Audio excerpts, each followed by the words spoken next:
Hello everyone, स्वागत है आपका हमारे YouTube channel PSC by DC sir.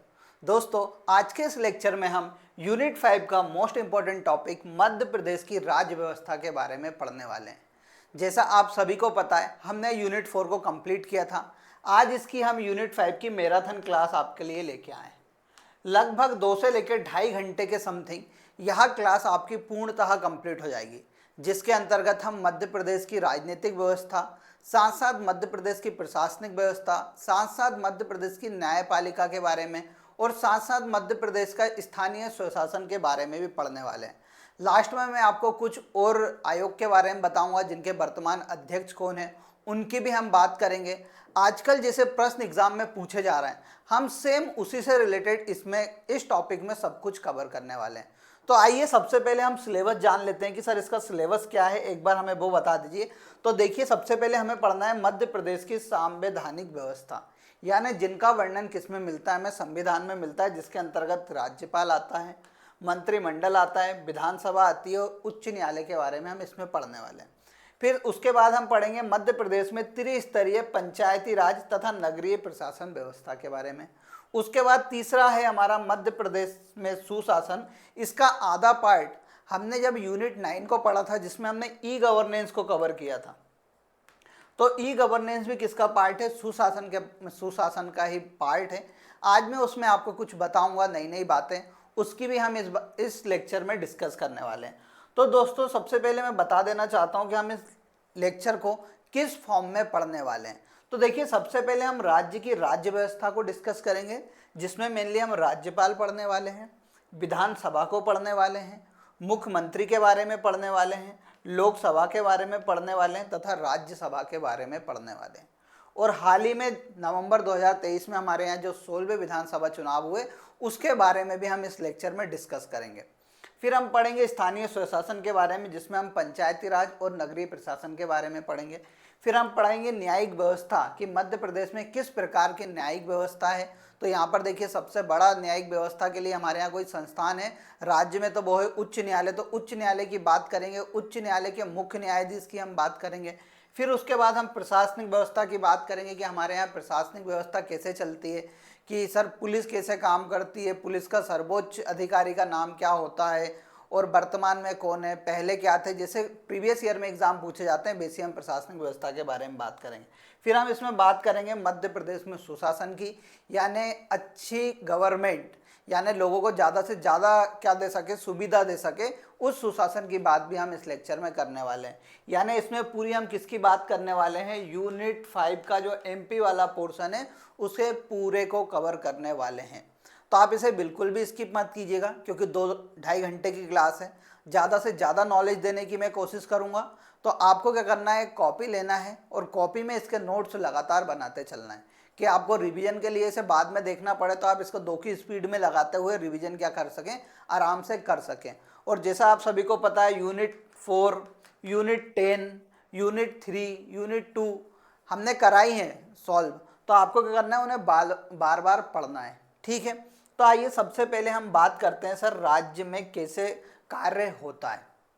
तो देखिए, राज्य में मुख्य रूप से बताते हैं, जैसे केंद्र में चलता है 3 स्तर पर राज्य, वैसे ही केंद्र में 3 स्तर पर जो राज्य चलता है, वैसे ही राज्य हमारे यहाँ भी 3 स्तर पर चलता है। पहला होता है विधानमंडल, दूसरा होता है कार्यपालिका और तीसरी होती है न्यायपालिका, ठीक है। अब सबसे पहले मैं आपको राज्यों के बारे में बताऊं, तो राज्यों का वर्णन किसमें दिया रखा है? भाग 6 के अंतर्गत दे रखा है, ठीक है। अब भाग 6 में उन्होंने राज्यपाल की बात करी है, विधानमंडल की बात करी है, मुख्यमंत्री की बात की है, इन सब की बात उसने किसमें कर रखी है? भाग 6 में कर रखी है। तो सबसे पहले विधानमंडल की बात आती है, तो अनुच्छेद 168 में एक बात बोली गई है कि विधानमंडल राज्य के राज्यपाल प्लस विधानसभा, किसे? विधानसभा को मिलाकर क्या बनाया जाएगा? एक विधानमंडल बनाया जाएगा। इसकी बात किसमें की गई है? अनुच्छेद 168 में की गई है। अब यहाँ पर राज्यपाल और विधानसभा को क्यों लिया गया है? तो देखिए, ये दोनों क्या करेंगे, एक प्रकार का विधान बनाएंगे, यानी कुछ भी नियम बना देगी। जैसे विधानमंडल के कुछ सदस्य हैं जिनको हमने चुन के पहुंचाया है, वो क्या करते हैं, नागरिकों को बढ़ावा देने के लिए, जैसे मान लीजिए मेरे को शिक्षा प्राप्त करनी है, अब शिक्षा के लिए उन्होंने कुछ नियम कानून बनाए, उस नियम कानून को पढ़ने के बाद राज्यपाल क्या करता है, उस पर साइन करता है, तो वो अधिनियम क्या हो जाता है, कानून के रूप में परिवर्तित हो जाता है। फिर उसके बाद आता है कार्यपालिका का कार्य। कार्यपालिका के अंतर्गत मुख्य रूप से मुख्यमंत्री और क्या आता है, मंत्रिमंडल आता है। और कार्यपालिका का कार्य क्या होता है, जो भी अधिनियम और कानून बने हैं उनको जन जन तक पहुंचाने का कार्य कौन करती है, कार्यपालिका करती है। ठीक है। न्यायपालिका क्या करती है कि ऐसे कोई कानून बना, अब कानून का क्या हो रहा है, आपके कुछ ना कुछ जो पावर्स हैं उनको क्या हो रहा है, कम हो रहे हैं उस कानून के कारण, तो आप क्या करेंगे, न्याय के लिए किसके पास पहुंचेंगे, न्यायपालिका के पास, जिसको क्या बोलते हैं हमारे यहाँ राज्यों में उच्च न्यायालय कहते हैं। ठीक है। तो मैंने क्या बताया, विधानमंडल के अंतर्गत राज्यपाल आएगा, साथ साथ विधानसभा आएगी, फिर कार्यपालिका के अंतर्गत मुख्यमंत्री आएगा, और उसके बाद क्या आएगा, हमारा मंत्रिमंडल आएगा, न्यायपालिका में हमारा उच्च न्यायालय आएगा। ठीक है। अब आगे आइए, बहुत इजी वे में था। जब हम ऊपर बात करते हैं सेंट्रल लेवल में, तो सेंट्रल में क्या होता है, राष्ट्रपति होता है, फिर होती है फिर होता है हमारा राज्यसभा, और फिर होता है लोकसभा। राज्यसभा को उच्च सदन बोलते हैं, लोकसभा को निम्न सदन बोलते हैं। ये दोनों सदन जब कानून बना देते हैं तो वो उसके बाद किसके पास जाता है, राष्ट्रपति के पास, और राष्ट्रपति साइन कर देता है तो कोई भी अधिनियम एक कानून में परिवर्तित हो जाता है।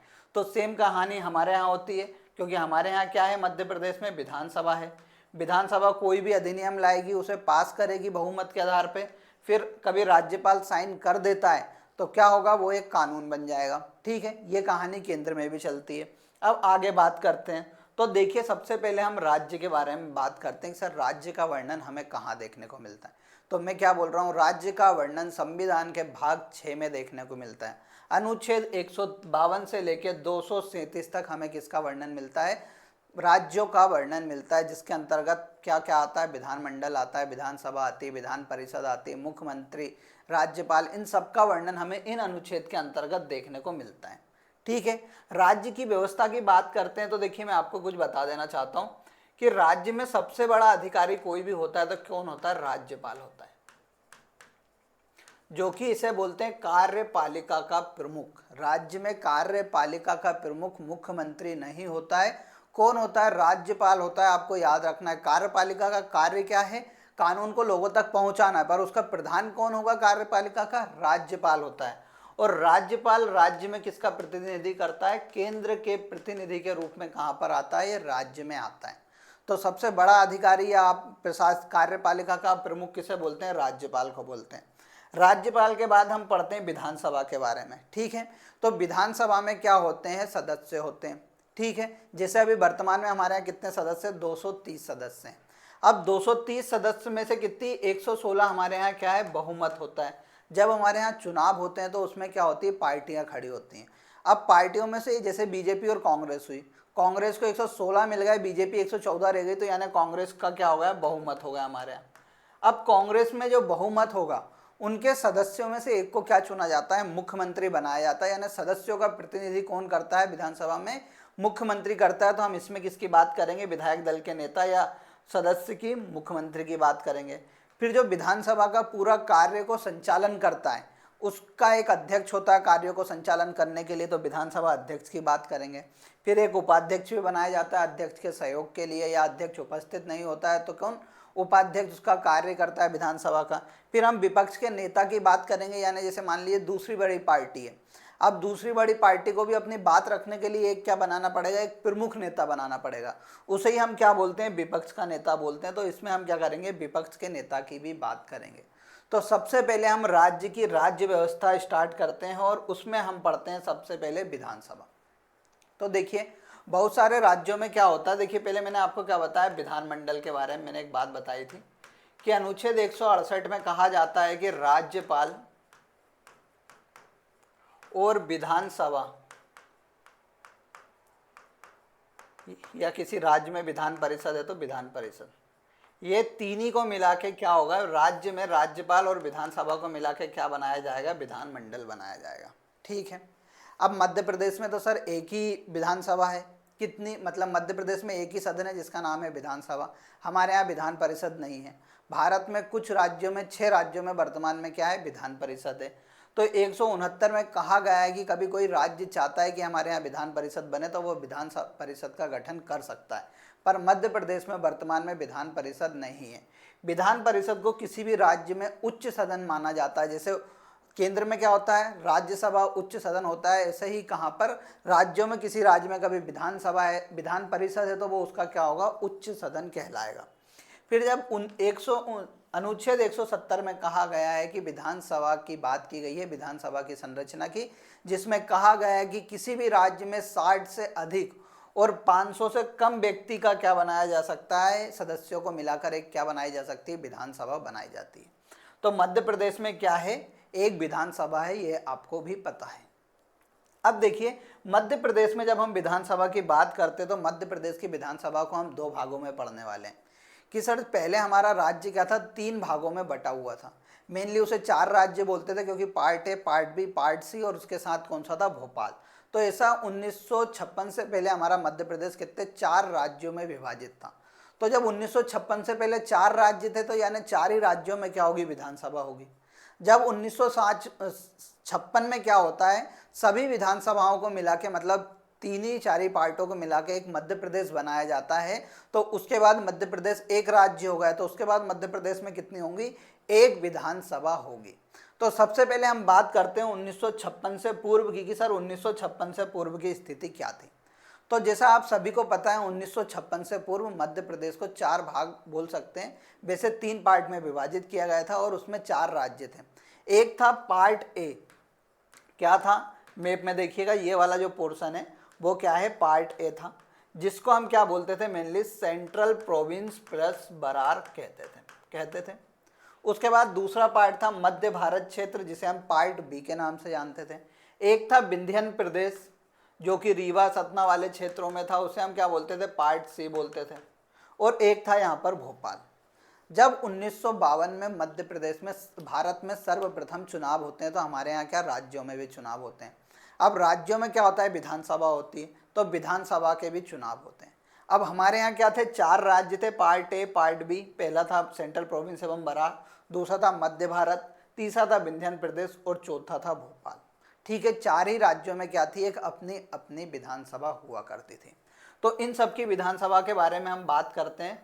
तो देखिए सबसे पहले हमारे यहाँ क्या बोला जाता था, जो सेंट्रल प्रोविंस एवं बरार वाला क्षेत्र है, ये आपको जो पूरा दिख रहा है, इसे ही क्या माना जाता था, मध्य प्रदेश माना जाता था। 1956 में क्या हुआ कि ये विदर्भ वाला प्रदेश उसमें चला गया, किसमें, महाराष्ट्र में, तो क्या हो गया, मध्य प्रदेश। उसके बाद सब पार्ट मिला के बना था। ये आपको कहानी मालूम होगी, जब हमने सर ने पढ़ाया होगा इतिहास, उसमें आपको बताया होगा। तो पार्ट ए में जो विधानसभा थी वो कहाँ पर थी, उसका मुख्यालय कहाँ पर था, नागपुर में। पार्ट बी का जो मुख्यालय था वो था ग्वालियर में। ग्वालियर में एक मोती महल है, आपको सबको पता हो तो मोती महल में क्या होती थी, मध्य भारत क्षेत्र की विधानसभा लगती थी। ठीक है, इन राज्यों के प्रमुख भी हुआ करते थे उस टाइम। फिर पार्ट सी की जो थी वो रीवा में लगती थी, रीवा के गोविंदगढ़ के किले में। कहाँ पर, गोविंदगढ़ के किले में क्या लगती थी, विधानसभा लगती थी पार्ट सी की, जिसे विंध्यन प्रदेश के नाम से भी जाना जाता है। फिर पार्ट भोपाल वाला राज्य आता है, तो भोपाल में एक विधानसभा थी, कहते थे मिंटो हॉल में ये लगती थी, कोई कोई गौहर महल भी बताते हैं, तो इसलिए कन्फ्यूजन है, तो आपको याद रखना है कि भोपाल राज्य में भी एक विधानसभा थी। अब इनके मेंबर की बात करते हैं। जब 1952 में क्या होते हैं, चुनाव होते हैं। अब हर एक विधानसभा में क्या होता है, सदन का नेता होता है, जिसे हम मुख्यमंत्री बोलते हैं। तो हमारे यहाँ क्या थी, 4 विधानसभा थी, तो 4 ही विधानसभा में क्या होगा, एक मुख्यमंत्री होगा। ठीक है, सबसे पहले हम मध्य भारत की बात करते हैं, जिसे पार्ट बी के नाम से भी जाना जाता है। 1950 से पहले जब रियासतों का क्या हुआ, विलय हुआ, तो उसमें जो होलकर रियासत थी, साथ साथ कौन सी, सिंधिया रियासत थी, और मालवा की कुछ छोटी छोटी रियासत थी, उन सभी को मिलाकर क्या बनाया गया था, पार्ट बी बनाया गया था। तो पार्ट बी में जब सदस्य बने, तो आपको याद रखना है विधानसभा भवन कहाँ पर लगता था, मोती महल में। इसके प्रमुख शिवाजी राव सिंधिया थे, और 1952 में चुनाव होने के बाद इस सभा का एक सदन का नेता हुआ, उसे मुख्यमंत्री कहा गया, और उनका नाम क्या था, लीलाधर जोशी था। भोपाल प्रदेश की बात करते हैं, तो भोपाल प्रदेश के मुख्यमंत्री कौन बनाए जाते हैं, शंकर दयाल शर्मा बनाए जाते हैं। अब देखिए इसका स्क्रीनशॉट ले लीजिए, कभी आपसे सदस्य संख्या याद होती है तो याद करिएगा, नहीं होती है तो कोई दिक्कत नहीं, क्योंकि पेपर में पूछता नहीं है। ये मैंने लिख रखा है कि जब आपको मैं नोट्स प्रोवाइड कराऊंगा तो इसमें ये सब चीज़ें आपको मिलेंगी। फिर आती विंध्य प्रदेश, तो विंध्य प्रदेश की कहाँ पर लगती थी विधानसभा, रीवा में लगती थी, और उस टाइम विंध्य प्रदेश के प्रमुख थे मार्तंड सिंह। ठीक है, और मुख्यमंत्री जब बने 1952 के चुनाव के बाद, तो शंभूनाथ शुक्ल क्या बने, प्रथम मुख्यमंत्री बने विंध्य प्रदेश के। फिर सेंट्रल प्रोविंस एवं बरार जो अंग्रेजों के अंतर्गत आता था, तो वहाँ पर उसके बाद क्या हुआ कि अच्छा शासन चलने लगा, प्रशासनिक आधार पर वहाँ पे शासन चलने लगा। तो वहाँ पर क्या थे, ई राघवेंद्र राव वहाँ के राज्यपाल थे, और मुख्यमंत्री कौन बने, रविशंकर शुक्ल बने। यही रविशंकर शुक्ल जाके 1956 के बाद मध्य प्रदेश के पहले मुख्यमंत्री बनते हैं। अब यहाँ से पेपर में क्या आएगा मैं आपको बताता हूँ। यहाँ से आ जाएगा 1956 से पूर्व के मुख्यमंत्री की सूची को मिलाइए, ठीक है। और वो यहाँ पर क्या कर देगा, मध्य भारत क्षेत्र के मुख्यमंत्री कौन थे, विंध्यन क्षेत्र के मुख्यमंत्री कौन थे, भोपाल के मुख्यमंत्री कौन थे, और साथ साथ सेंट्रल प्रोविंस एवं बरार के मुख्यमंत्री कौन थे, इधर नाम लिख देगा और आपसे सूची मिलवा लेगा। तो इसीलिए मैंने इनका नाम बताया है, क्योंकि ये सब क्या है ना कि डाटा रखा हुआ है। अब क्या होता है, व्यक्ति ऑफिशियल अब पढ़ता नहीं है, मेनली जो किताबों में लिख दिया आप वो पढ़ के आगे हो जाते हैं। पर मेरा मानना है जितना आप रिसर्च करेंगे आपके लिए फ़ायदा होगा। एग्ज़ाम टाइम कम बचा हुआ है, उसे ज़्यादा से ज़्यादा हमें उपयोग करना है। पढ़िए जितना हो सके, टेस्ट सीरीज कम से कम लगाइए। अब फोकस कीजिए कि जो मैंने प्रीवियस में टेस्ट दिए हैं उनका मैं बार बार रिवीजन कर सकूं। जैसे मान लीजिए आपको एक प्रश्न आया था आपके टेस्ट सीरीज में कि मध्य प्रदेश की राजधानी क्या है, भोपाल। तो आपको उसी प्रश्न में 4 चीज़ें लिखनी है कि मध्य प्रदेश की प्रशासनिक राजधानी क्या है, खेल राजधानी क्या है, ऊर्जा राजधानी क्या है। ये सबको ही आपको उसके फैक्ट में क्या करना पड़ेगा, एड ऑन करना पड़ेगा। और रिवीजन के तौर पे बहुत अच्छा होता है। और उसके साथ आपको क्या करना है, प्रीवियस ईयर के जो एमपीपीएससी के पेपर हैं उन्हें ज़्यादा से ज़्यादा लगाने की कोशिश कीजिएगा, उन्हें करंट से कनेक्ट कीजिएगा। जैसे फ्रेंच ओपन होता है वो 1996 में पूछा गया, तो आप आज के फ्रेंच ओपन का लिख लीजिएगा कि इस साल कौन जीता था। तो उससे क्या होगा, आपका करंट भी कंप्लीट हो जाएगा। बाकी तो हम करंट का टॉपिक आपको क्लियर कराने वाले हैं। अब हम बात करते हैं सर 1956 के बाद क्या स्थिति बनती है। तो देखिए 1956 में जब देखिए 1953 से कहानी सुन लीजिए। 1953 में क्या होता है, एक राज्य पुनर्गठन आयोग क्या की जाता है, बनाया जाता है। क्या बनाया जाता है, राज्य पुनर्गठन आयोग, जिसके अध्यक्ष होते हैं फजल अली। अब फजल अली क्या करते हैं, 1955 में अपनी रिपोर्ट सौंपते हैं और बोलते हैं कि भैया आप राज्यों का गठन कीजिए भाषाई आधार पर वहाँ क्या एकमात्र आधार नहीं होना चाहिए। आप क्या कीजिए, उसे प्रशासनिक आधार पर भी राज्यों का गठन कर सकते हैं। तो इस समिति की अनुशंसा पर 7वां संविधान संशोधन किया जाता है, जिसके तहत 14 राज्य और 6 केंद्र शासित प्रदेशों को क्या किया जाता है, गठन किया जाता है। ये बात आपको याद रखनी है, 14 केंद्र शासित प्रदेश, 14 राज्य और 6 केंद्र शासित प्रदेश 1956 में बने थे, क्योंकि पीएससी ने पहले पूछा हुआ है। उसी में से एक राज्य बनता है हमारा मध्य प्रदेश, ठीक है। अब मध्य प्रदेश का 1 नवंबर 1956 में भाषाई आधार पर क्या किया जाता है, गठन किया जाता है। और उसमें क्या किया जाता है, जो विदर्भ वाला क्षेत्र था वो महाराष्ट्र को दे दिया जाता है, यानी महाराष्ट्रीय जो भाषाई राज्य थे या जिले थे उनको महाराष्ट्र में दे देते हैं। मध्य भारत को अधिकतर को शामिल कर लेते हैं, उसकी एक जो सुनील टप्पा गांव रहता है उसे राजस्थान में दे देते हैं। कुछ कहानी वो सब आपने पढ़ रखी होगी। अब 1956 में क्या होता है कि जो हमारी 4 विधानसभाएं मुख्य रूप से थी राज्य में, उन विधानसभाओं को मिला के क्या किया जाता है, एक विधानसभा बनाई जाती है। और वो कहाँ पर बनाई जाती है, भोपाल में, ठीक है। भोपाल में एक है मिंटो हॉल, क्या है, मिंटो हॉल। और मिंटो हॉल में क्या होता है, मध्य प्रदेश की विधानसभा पूर्ण रूप से संचालित होने लगती है। कब, 1 नवंबर 1956 से। अब 1 नवंबर 1956 के बाद पहला कार्यकाल जो विधानसभा का होता है वो 1 नवंबर 1956 से 5 मार्च 1957 तक रहता है।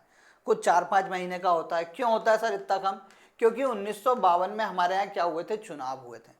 तो हर चुनाव कब होता है, 5 सालों में होता है। तो 5 सालों में चुनाव होना था, यानी अगले चुनाव कब होने थे, 1957 में होने थे। अब 1957 में पूरे देशों में क्या होता है, चुनाव होता है। और चुनाव के बाद वापस विधानसभा के चुनाव होते हैं और उसमें एक सदन का नेता बनाया जाता है। तो उस दौरान 1957 में वापस हमारे यहाँ किसको बनाया जाता है, रविशंकर शुक्ल शांत हो जाते हैं पहली विधानसभा के बाद। तो एक अलग को क्या बनाया जाता है, मुख्यमंत्री बनाया जाता है। पर आपको यहाँ पर याद रखना है 1956 में जब मध्य प्रदेश का गठन हुआ और सभी विधानसभाएं मिलकर एक जगह आई, वो था मिंटो हॉल। और मिंटो हॉल में क्या हुआ, मध्य प्रदेश में पहली विधानसभा लगाई गई और वहाँ के सदन के नेता जो थे उनका नाम था पंडित रविशंकर शुक्ल, जो कि मध्य प्रदेश के पहले मुख्यमंत्री थे। ठीक है, आगे मुख्यमंत्री की बात करेंगे, उसमें मैं आपको डिटेल में बताऊंगा। फिर देखिए हम विधानसभा के सदस्यों की ओर बात कर लेते हैं। जैसे वर्तमान में विधानसभा की कुल सीटें कितनी हैं? 230 हैं।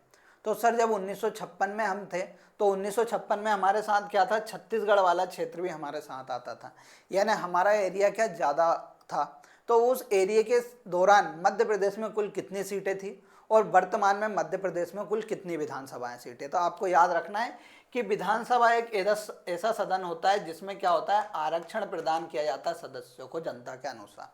जैसे एसटी अनुसूचित जनजाति और अनुसूचित जाति को भी उसमें क्या दिया जाता है? आरक्षित किया जाता है कि कुल इतनी सीटें अनुसूचित जाति और जनजाति को प्रदान की गई हैं।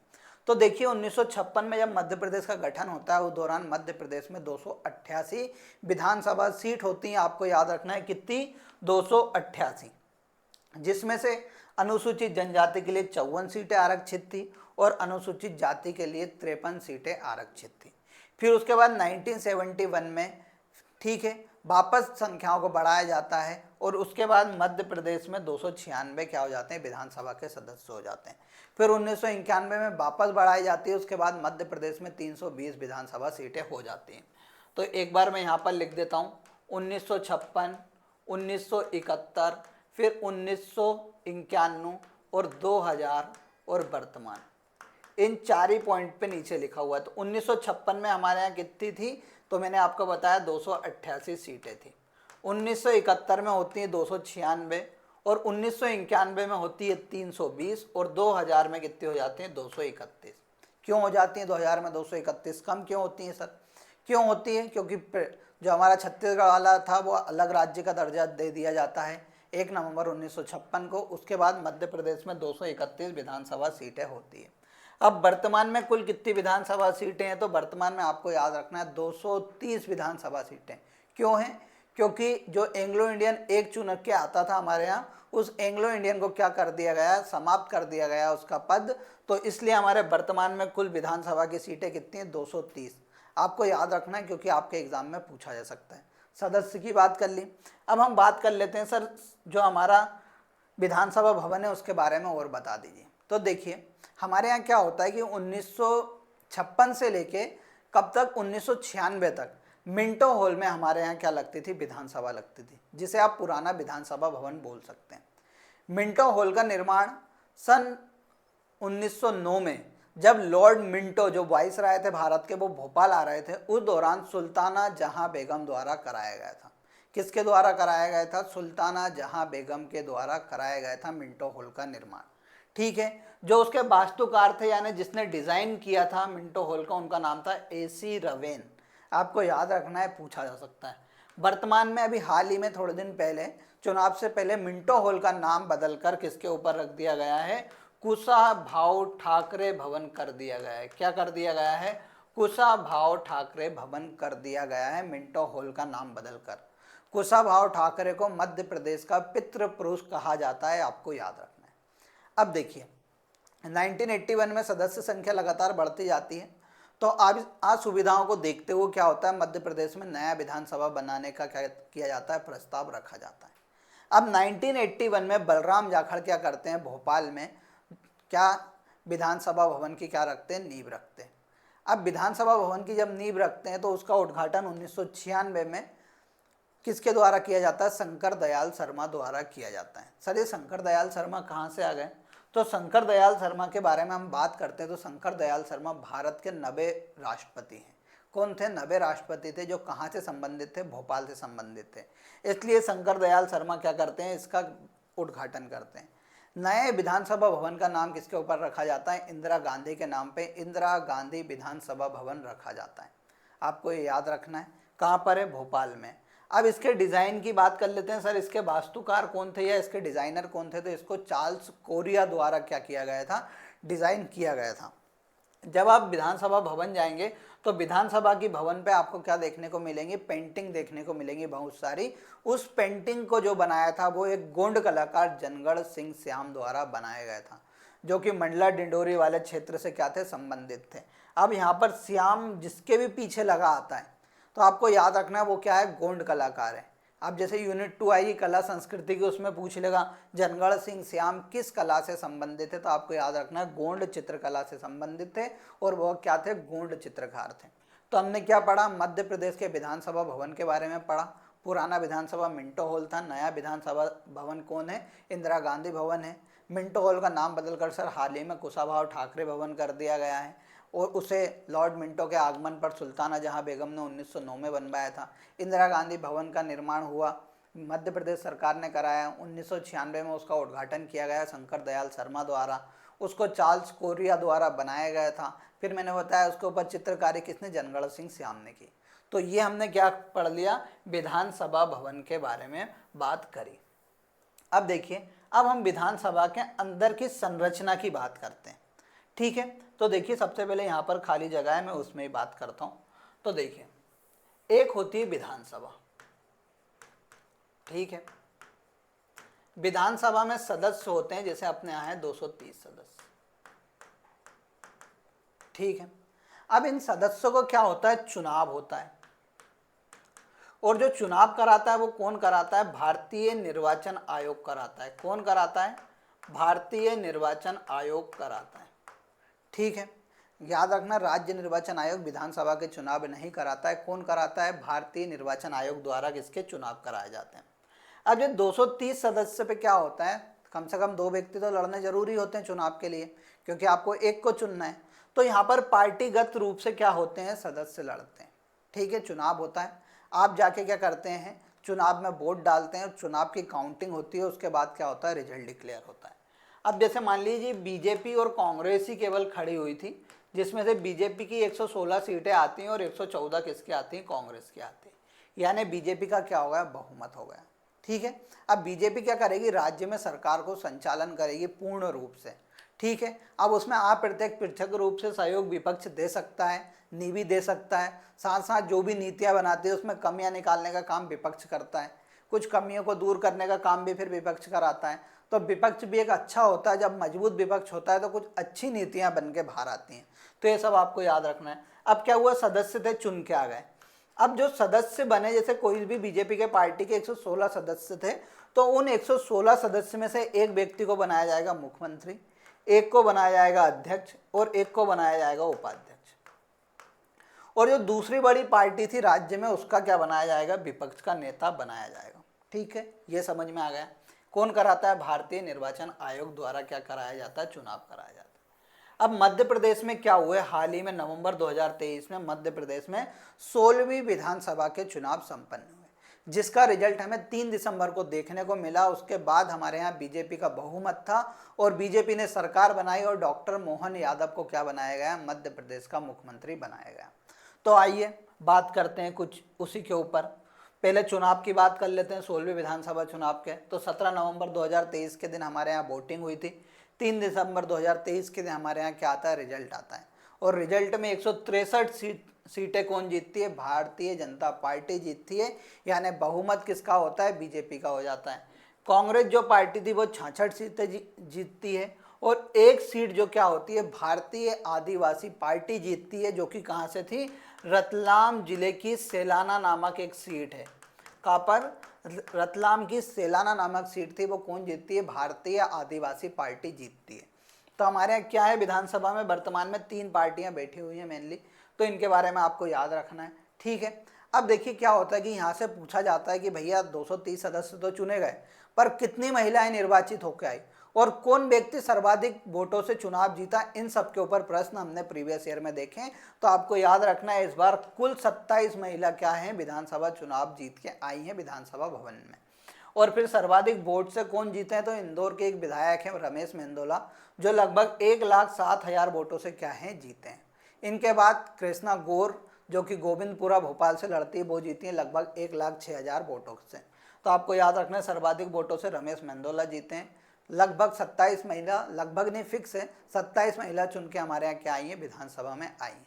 ये भी आपको याद रखना है। अब देखिए क्या होता है 16वीं विधानसभा में।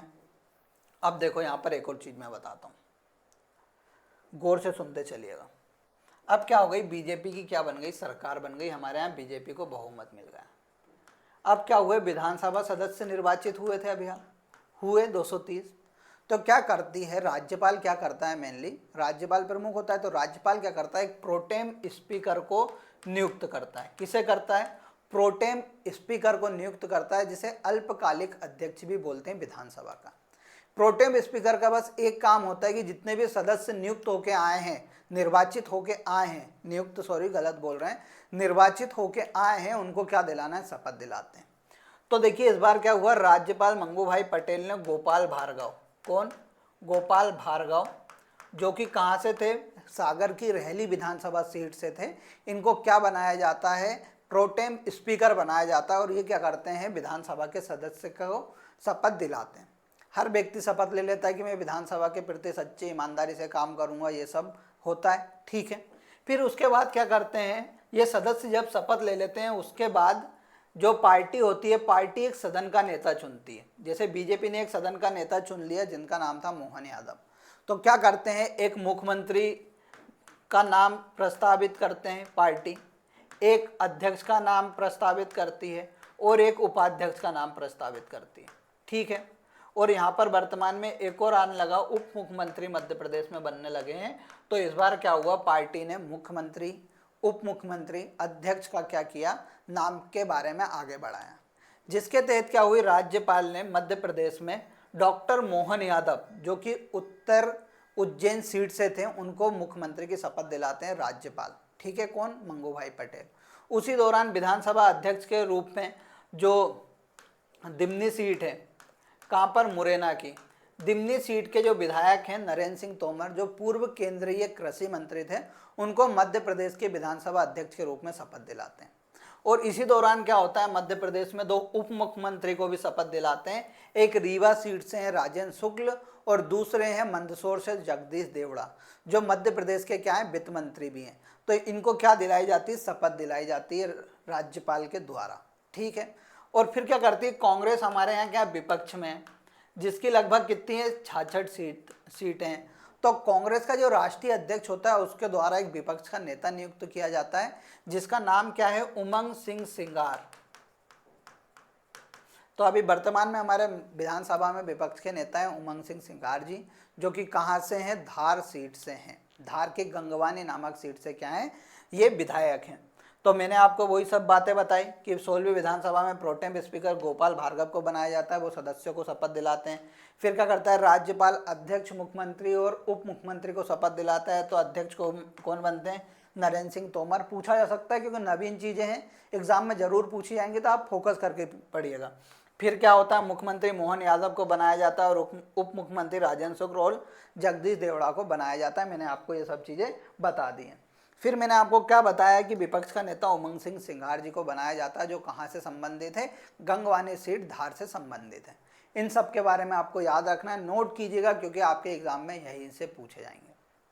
अब क्या होता है, उसके बाद विधानसभा का कार्य का क्या होता है, संचालन होता है। अब यहाँ से एक बार एग्जाम में आया हुआ था कि सर जो विधानसभा की कार्यवाही होती है वो कैसे संचालित होती है, सबसे पहले कौन सी प्रोसेस होती है और लास्ट में कौन सी प्रोसेस होती है, अब उनके ऊपर बात कर लेते हैं।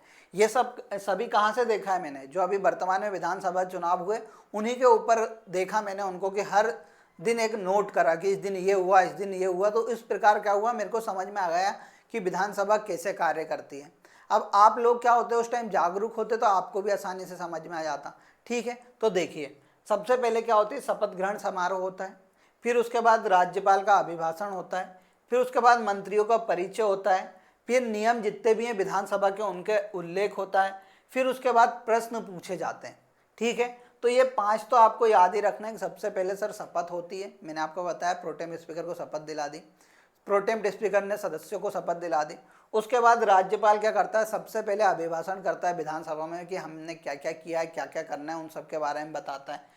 फिर मंत्रियों का परिचय होता है एक दूसरे से कि भैया इनको ये मंत्री बनाया जाता है, उनको ये मंत्री बनाया जाता है, इन सब की बात होती है। फिर नियम बताए जाते हैं कि भैया हम किस नियम के तहत काम करेंगे। फिर प्रश्न पूछे जाते हैं। फिर क्या होता है, सभा को कार्य को स्थगित करने के प्रस्ताव को मंजूरी दी जाती है। फिर विशेष अधिकार के तहत क्या कर दिया जाता है, भंग कर दिया जाता है। तो आप तो केवल 5 याद रखिएगा, इन 5 को कभी आपने याद रख लिया कि सबसे पहले सर शपथ दिलाएंगे, राज्यपाल का अभिभाषण होगा, फिर मंत्रियों का एक दूसरे से मिलान करवाएंगे, फिर नियम संबंधी उल्लेख कराएंगे और प्रश्न कराएंगे। इन 5 ही प्रोसेस को आप याद रखेंगे, यही आपके एग्जाम में पूछी जाएगी, ठीक है। अब देखिए, अब हम बात करते हैं, मैंने आपको क्या बताया कि विधानसभा का कार्य संचालित करने के लिए किसको बनाया जाता है, विधानसभा अध्यक्ष को शपथ दिलाई जाती किसके द्वारा? राज्यपाल के द्वारा। अब वर्तमान में अब हम यहाँ से प्रश्न पूछे जाता है कि पहले कौन थे, दूसरे कौन थे, निम्न में से कौन विधानसभा अध्यक्ष नहीं रहे हैं, कि अभी नरेंद्र सिंह तोमर है तो नरेंद्र सिंह तोमर से पहले विधानसभा अध्यक्ष कौन थे, तो इन सब के ऊपर क्या प्रश्न पूछे जाते हैं। तो आइए हम उसी की बात करते हैं। तो देखिए, सबसे पहले विधानसभा के अध्यक्ष की बात करते हैं कि मध्य प्रदेश में सबसे पहले जो विधानसभा अध्यक्ष बनते हैं वो कुंजीलाल दुबे बनते हैं। कुंजीलाल दुबे विधानसभा के क्या होते हैं? प्रमुख होते हैं। और विधानसभा का कार्य क्या है? कुछ भी विधि का निर्माण करना मिलके। तो इसी कारण कुंजीलाल दुबे को मध्य प्रदेश का विधि पुरुष कहा जाता है, विधि पुरुष कहा जाता है, आपको याद रखना है। कुंजीलाल दुबे मध्य प्रदेश में 3 बार क्या हुए? विधानसभा अध्यक्ष बने। कुंजीलाल दुबे के बाद काशीराम पांडे मध्य प्रदेश के विधानसभा के अध्यक्ष बनते हैं। उसके बाद तेजलाल टेम्बेर है, उसके बाद गुलशेर अहमद, फिर मुकुंद सखाराम नेवलकर बनते हैं, फिर उसके बाद बनते हैं जगदत्त शर्मा, फिर बनते हैं राम किशोर शुक्ल, फिर राजेंद्र प्रसाद शुक्ल, फिर ब्रजमोहन मिश्रा, फिर श्रीयुक्त श्रीनिवास तिवारी 2 बार विधानसभा के अध्यक्ष बनते हैं। इनके बारे में याद रखना, ये रीवा जिले से संबंधित थे। इन्हें व्हाइट टाइगर के नाम से जाना जाता था। किस नाम से जाना जाता था? व्हाइट टाइगर के नाम से जाना जाता था। और ये क्या है, अभी हाल ही में इनका निधन हुआ है, इसलिए आपको याद रखना है। फिर ईश्वरदास रोहाणी 2 बार बनते हैं, और ईश्वरदास रोहाणी एकमात्र मध्य प्रदेश के विधानसभा अध्यक्ष होते हैं जिनका पद पे रहते हुए क्या हो जाती है? मृत्यु हो जाती है। फिर उसके बाद सीतासरण शर्मा को कुछ दिन के लिए बनाया जाता है। फिर क्या होता है? 15वीं विधानसभा में कांग्रेस की सरकार बनती है, जैसे आप सभी को पता है 116 सीटें जीत के आती हैं। तो उस दौरान क्या करते हैं? नर्मदा प्रसाद प्रजापति को विधानसभा का अध्यक्ष नियुक्त किया जाता है। परंतु क्या होता है? 18 महीने बाद सरकार गिर जाती है, और उसके बाद जो विधानसभा अध्यक्ष बनाया जाता है उसे किन्हें बनाया जाता है? गिरीश गौतम को बनाया जाता है। और अब 16वीं विधानसभा में किसे बनाया गया है? श्री नरेंद्र सिंह तोमर को विधानसभा अध्यक्ष बनाया गया। अब बोलोगे सर इतने सारे नाम हम कैसे याद रखेंगे? तो देखिए, याद रखने की तो कोई ट्रिक नहीं है, पर मेनली आपको दुबे, पांडे, शुक्ला, शर्मा ये कुछ भी दिखाते हैं तो आपको याद रख लेना है कि भैया ये तो लगभग होंगे, उनके अलावा अपने हिसाब से आपको चेंज करना है। अब ट्रिक बना नहीं सकते, 4 बार पढ़िए, आसानी से याद हो जाएगा। देखिए, यहाँ पे आपको याद रखना है कुंजीलाल दुबे, फिर आपको काशीराम पांडे, फिर तेजलाल टेम्बेरे, इन 3 को याद रखना। देखो, यहाँ से नरेंद्र सिंह तोमर वर्तमान में, ये आपको याद हो जाएगा। इससे पहले गिरीश गौतम थे, ये भी आपको याद होगा।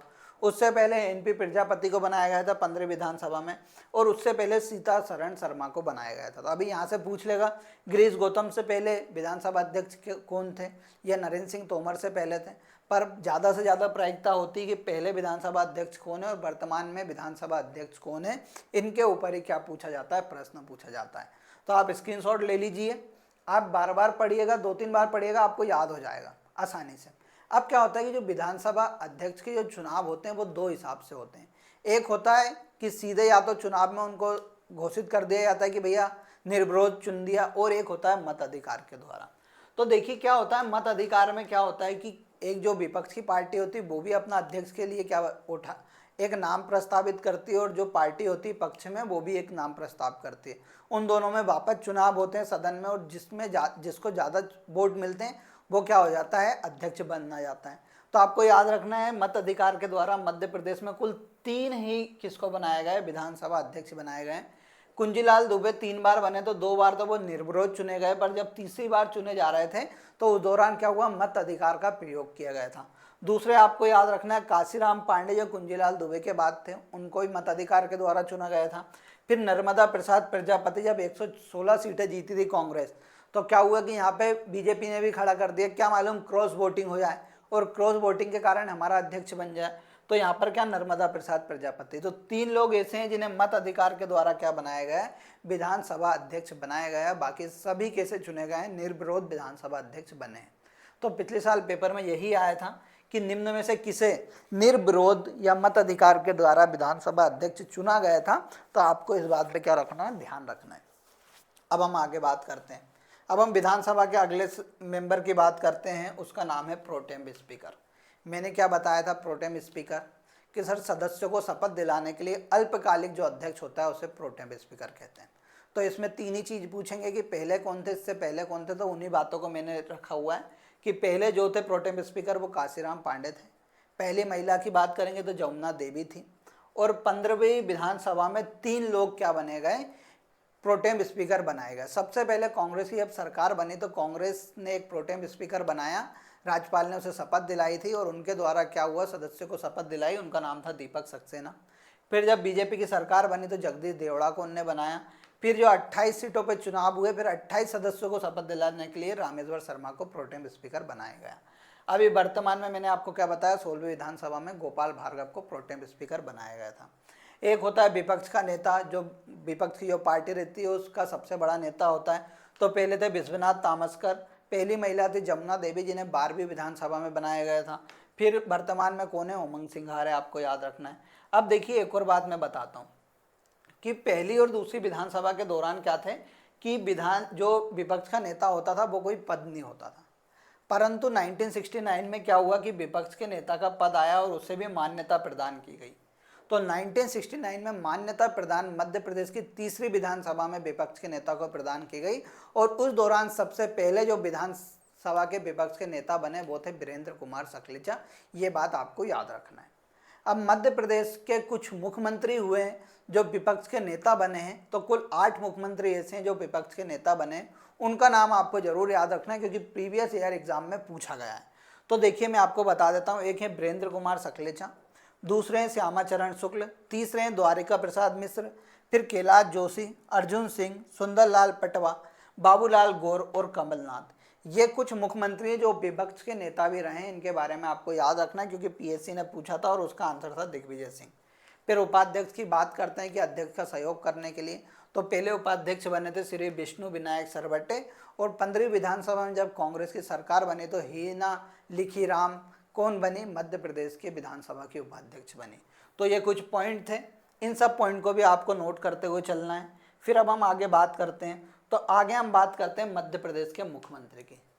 मुख्यमंत्री को आपको याद रखना है नियुक्त किया जाता है, मुख्यमंत्री को निर्वाचित सदस्य के रूप में करते हैं, पर विधानसभा में जब उसे करते हैं तो उसे नियुक्त करते हैं। तो आपको याद रखना है मुख्यमंत्री क्या किया जाता है, नियुक्त किया जाता है, जो कि सदन का सबसे बड़ा नेता होता है पार्टी का। और हम सबसे पहले क्या करते हैं कि हम इसकी लिस्ट देख लेते हैं कि मध्य प्रदेश में कौन कौन मुख्यमंत्री रहे हैं। फिर हम उसके बाद में क्या होगा कि इसकी डिटेल के बारे में बताऊंगा, क्योंकि आजकल क्या होने लगा कि मुख्यमंत्री की डिटेल से भी पूछा जाने लगा कि रविशंकर शुक्ल ने क्या कार्य किए या फिर शिवराज सिंह चौहान ने क्या कार्य किए, इन सब के ऊपर भी पूछा जाने लगा है। तो हम इसके ऊपर क्या करने वाले हैं, डिटेल में पढ़ने वाले हैं। 1 मिनट रुक जाइए।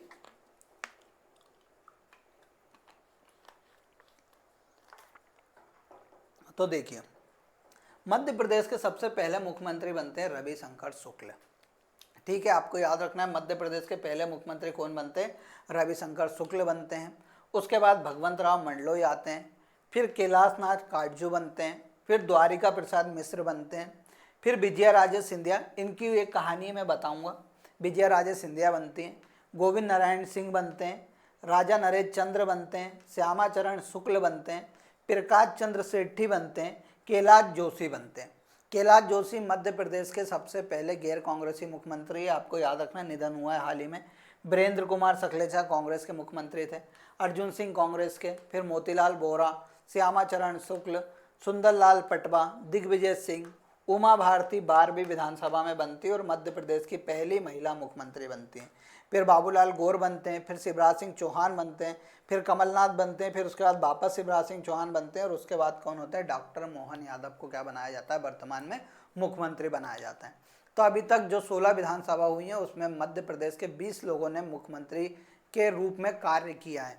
तो इसका आप स्क्रीनशॉट ले लीजिए, पढ़ते रहिएगा, बार बार 2-3 बार पढ़ेंगे आसानी से याद हो जाएगा, क्योंकि 4-5 तो आपको याद ही कैसे कि सर अभी क्या है, मोहन यादव है, उससे पहले शिवराज थे, उससे पहले कमलनाथ थोड़े दिन के लिए बने थे। फिर 2005 के बाद हमारे यहाँ कंटिन्यू शिवराज सिंह चौहान थे, उससे पहले बाबूलाल गौर बने थे 2 साल के लिए, उससे पहले कौन थी हमारी उमा भारती पहली महिला बनती है, उससे पहले हमारे यहाँ कौन थे, जो थे दिग्विजय सिंह। तो दिग्विजय सिंह के बाद तो आपको सीधा याद रखेगा, उसके बाद सुंदरलाल पटवा, अर्जुन सिंह याद रख लीजिएगा, वीरेंद्र कुमार सकलेचा याद रख लेना, कैलाश जोशी याद रख लेना, राम प्रकाश जो प्रकाश चंद्र सेठी याद रख लेना, श्यामाचरण शुक्ल याद रख लेना, राजा नरेश चंद्र याद रख लेना। स्टार्टिंग के 3 याद ही रहते हैं। तो ऐसे इन नाम को जब आप 4-5 बार पढ़ेंगे आसानी से याद हो जाएगा, इस पर लोड लेने की ज़रूरत नहीं है। पर हमने जब देखा कि मेन क्या पूछा जाता है कि पहले मुख्यमंत्री कौन थे, दूसरे मुख्यमंत्री कौन थे, पहली महिला मुख्यमंत्री कौन थी, वर्तमान में कौन मुख्यमंत्री, इन्हीं से पूछे जाते हैं। पर आपको क्या याद रखना है ये सब। अब हम इनकी क्या कर लेते हैं, डिटेल में स्टडी कर लेते हैं कि सर हर मुख्यमंत्री की एक विशेषता है, उन विशेषता के ऊपर और बात कीजिए। तो सबसे पहले हम रविशंकर शुक्ल की बात करते हैं। तो रविशंकर शुक्ल थे, वो कहाँ से थे, सागर जिले से संबंधित है। आपको याद रखना है कि रविशंकर शुक्ल सेंट्रल प्रोविंस एवं बरार के भी क्या थे, मुख्यमंत्री थे। अब इनके बारे में ज़्यादा याद नहीं रखना है, मध्य प्रदेश के पहले मुख्यमंत्री थे, बस इतना ही याद रख लो। फिर भगवंत राव मंडलोई, जब क्या होता है, जनवरी 1957 में रविशंकर शुक्ल की मृत्यु हो जाती है। अब क्या बचते हैं, 2 महीने बाद क्या होने वाले रहते हैं, विधानसभा चुनाव होने वाले रहते हैं। तो उन 2 महीनों के लिए मध्य प्रदेश के भगवंत राव मंडलोई को क्या बनाया जाता है, मुख्यमंत्री बनाया जाता है। तो भगवंत राव मंडलोई पहली बार 9/1/1957 से 31/1/1957 तक क्या बनाए जाते हैं, मध्य प्रदेश के मुख्यमंत्री बनाए जाते हैं। तो आपको याद रखना है, भगवंत राव मंडलोई जो कि खंडवा जिले से संबंधित थे, मध्य प्रदेश के दूसरे मुख्यमंत्री बनते हैं। और कैसे याद रखना है खंडवा जिले से, तो आपको पता है, मैंने कृषि कॉलेज पढ़ाया था, जब अपन ने कृषि पढ़ा था उसमें मैंने बताया था कि कृषि भगवंत राव मंडलोई कृषि कॉलेज खंडवा जिले में स्थित है, जिसमें जैविक कपास अनुसंधान केंद्र खोला गया है, ये मैंने बात बताई थी। तो यहाँ मध्य प्रदेश के दूसरे मुख्यमंत्री बनते हैं। पर जब 1957 में चुनाव होता है मार्च में, उसके बाद जो मध्य प्रदेश के मुख्यमंत्री बनते हैं 5 साल के लिए, वो बनते हैं कैलाश नाथ काटजू। कैलाश नाथ काटजू के बारे में बहुत बार एग्जाम में पूछा गया है, तो उसके फैक्ट के बारे में आपको बताऊंगा किसके बारे में पूछा गया है। तो आपको याद रखना है, कैलाश नाथ काटजू मुख्य रूप से रतलाम जिले से संबंधित थे। यह भारत के रक्षा मंत्री भी रह चुके हैं, इसके बारे में आपको याद रखना है, क्योंकि पेपर में यही पूछा जाता है कि मध्य प्रदेश के कौन से मुख्यमंत्री थे जो केंद्र में रक्षा मंत्री के पद पे भी हुए थे। तो आपको याद रखना है कौन थे वो, मेनली कैलाश नाथ काटजू थे। अब इनके ये राज्य केंद्र में राज्य एवं गृह मंत्री भी रहे और विधि मंत्री भी रहे, पर इनके बारे में अधिकतर क्या पूछा जाता है, रक्षा मंत्री के बारे में पूछा जाता है। अब 1962 में 57 के बाद वापस चुनाव होते हैं, तो किसको, भगवंत राव मंडलोई को वापस चुना जाता है और 1967 तक वो क्या बनते हैं, मुख्यमंत्री बनते हैं। फिर 1967 के बाद द्वारिका प्रसाद मिश्र मुख्यमंत्री बनते हैं, जो कि जबलपुर से संबंधित थे। ये लेखन का कार्य अच्छा करते थे। इनके द्वारा शारदा नामक एक पत्रिका लिखी गई, लोकमत नामक समाचार पत्र लिखा गया, सारथी नामक एक पत्र लिखा गया और कृष्णायन नामक एक महाकाव्य लिखा गया था। फिर होते हैं गोविंद नारायण सिंह।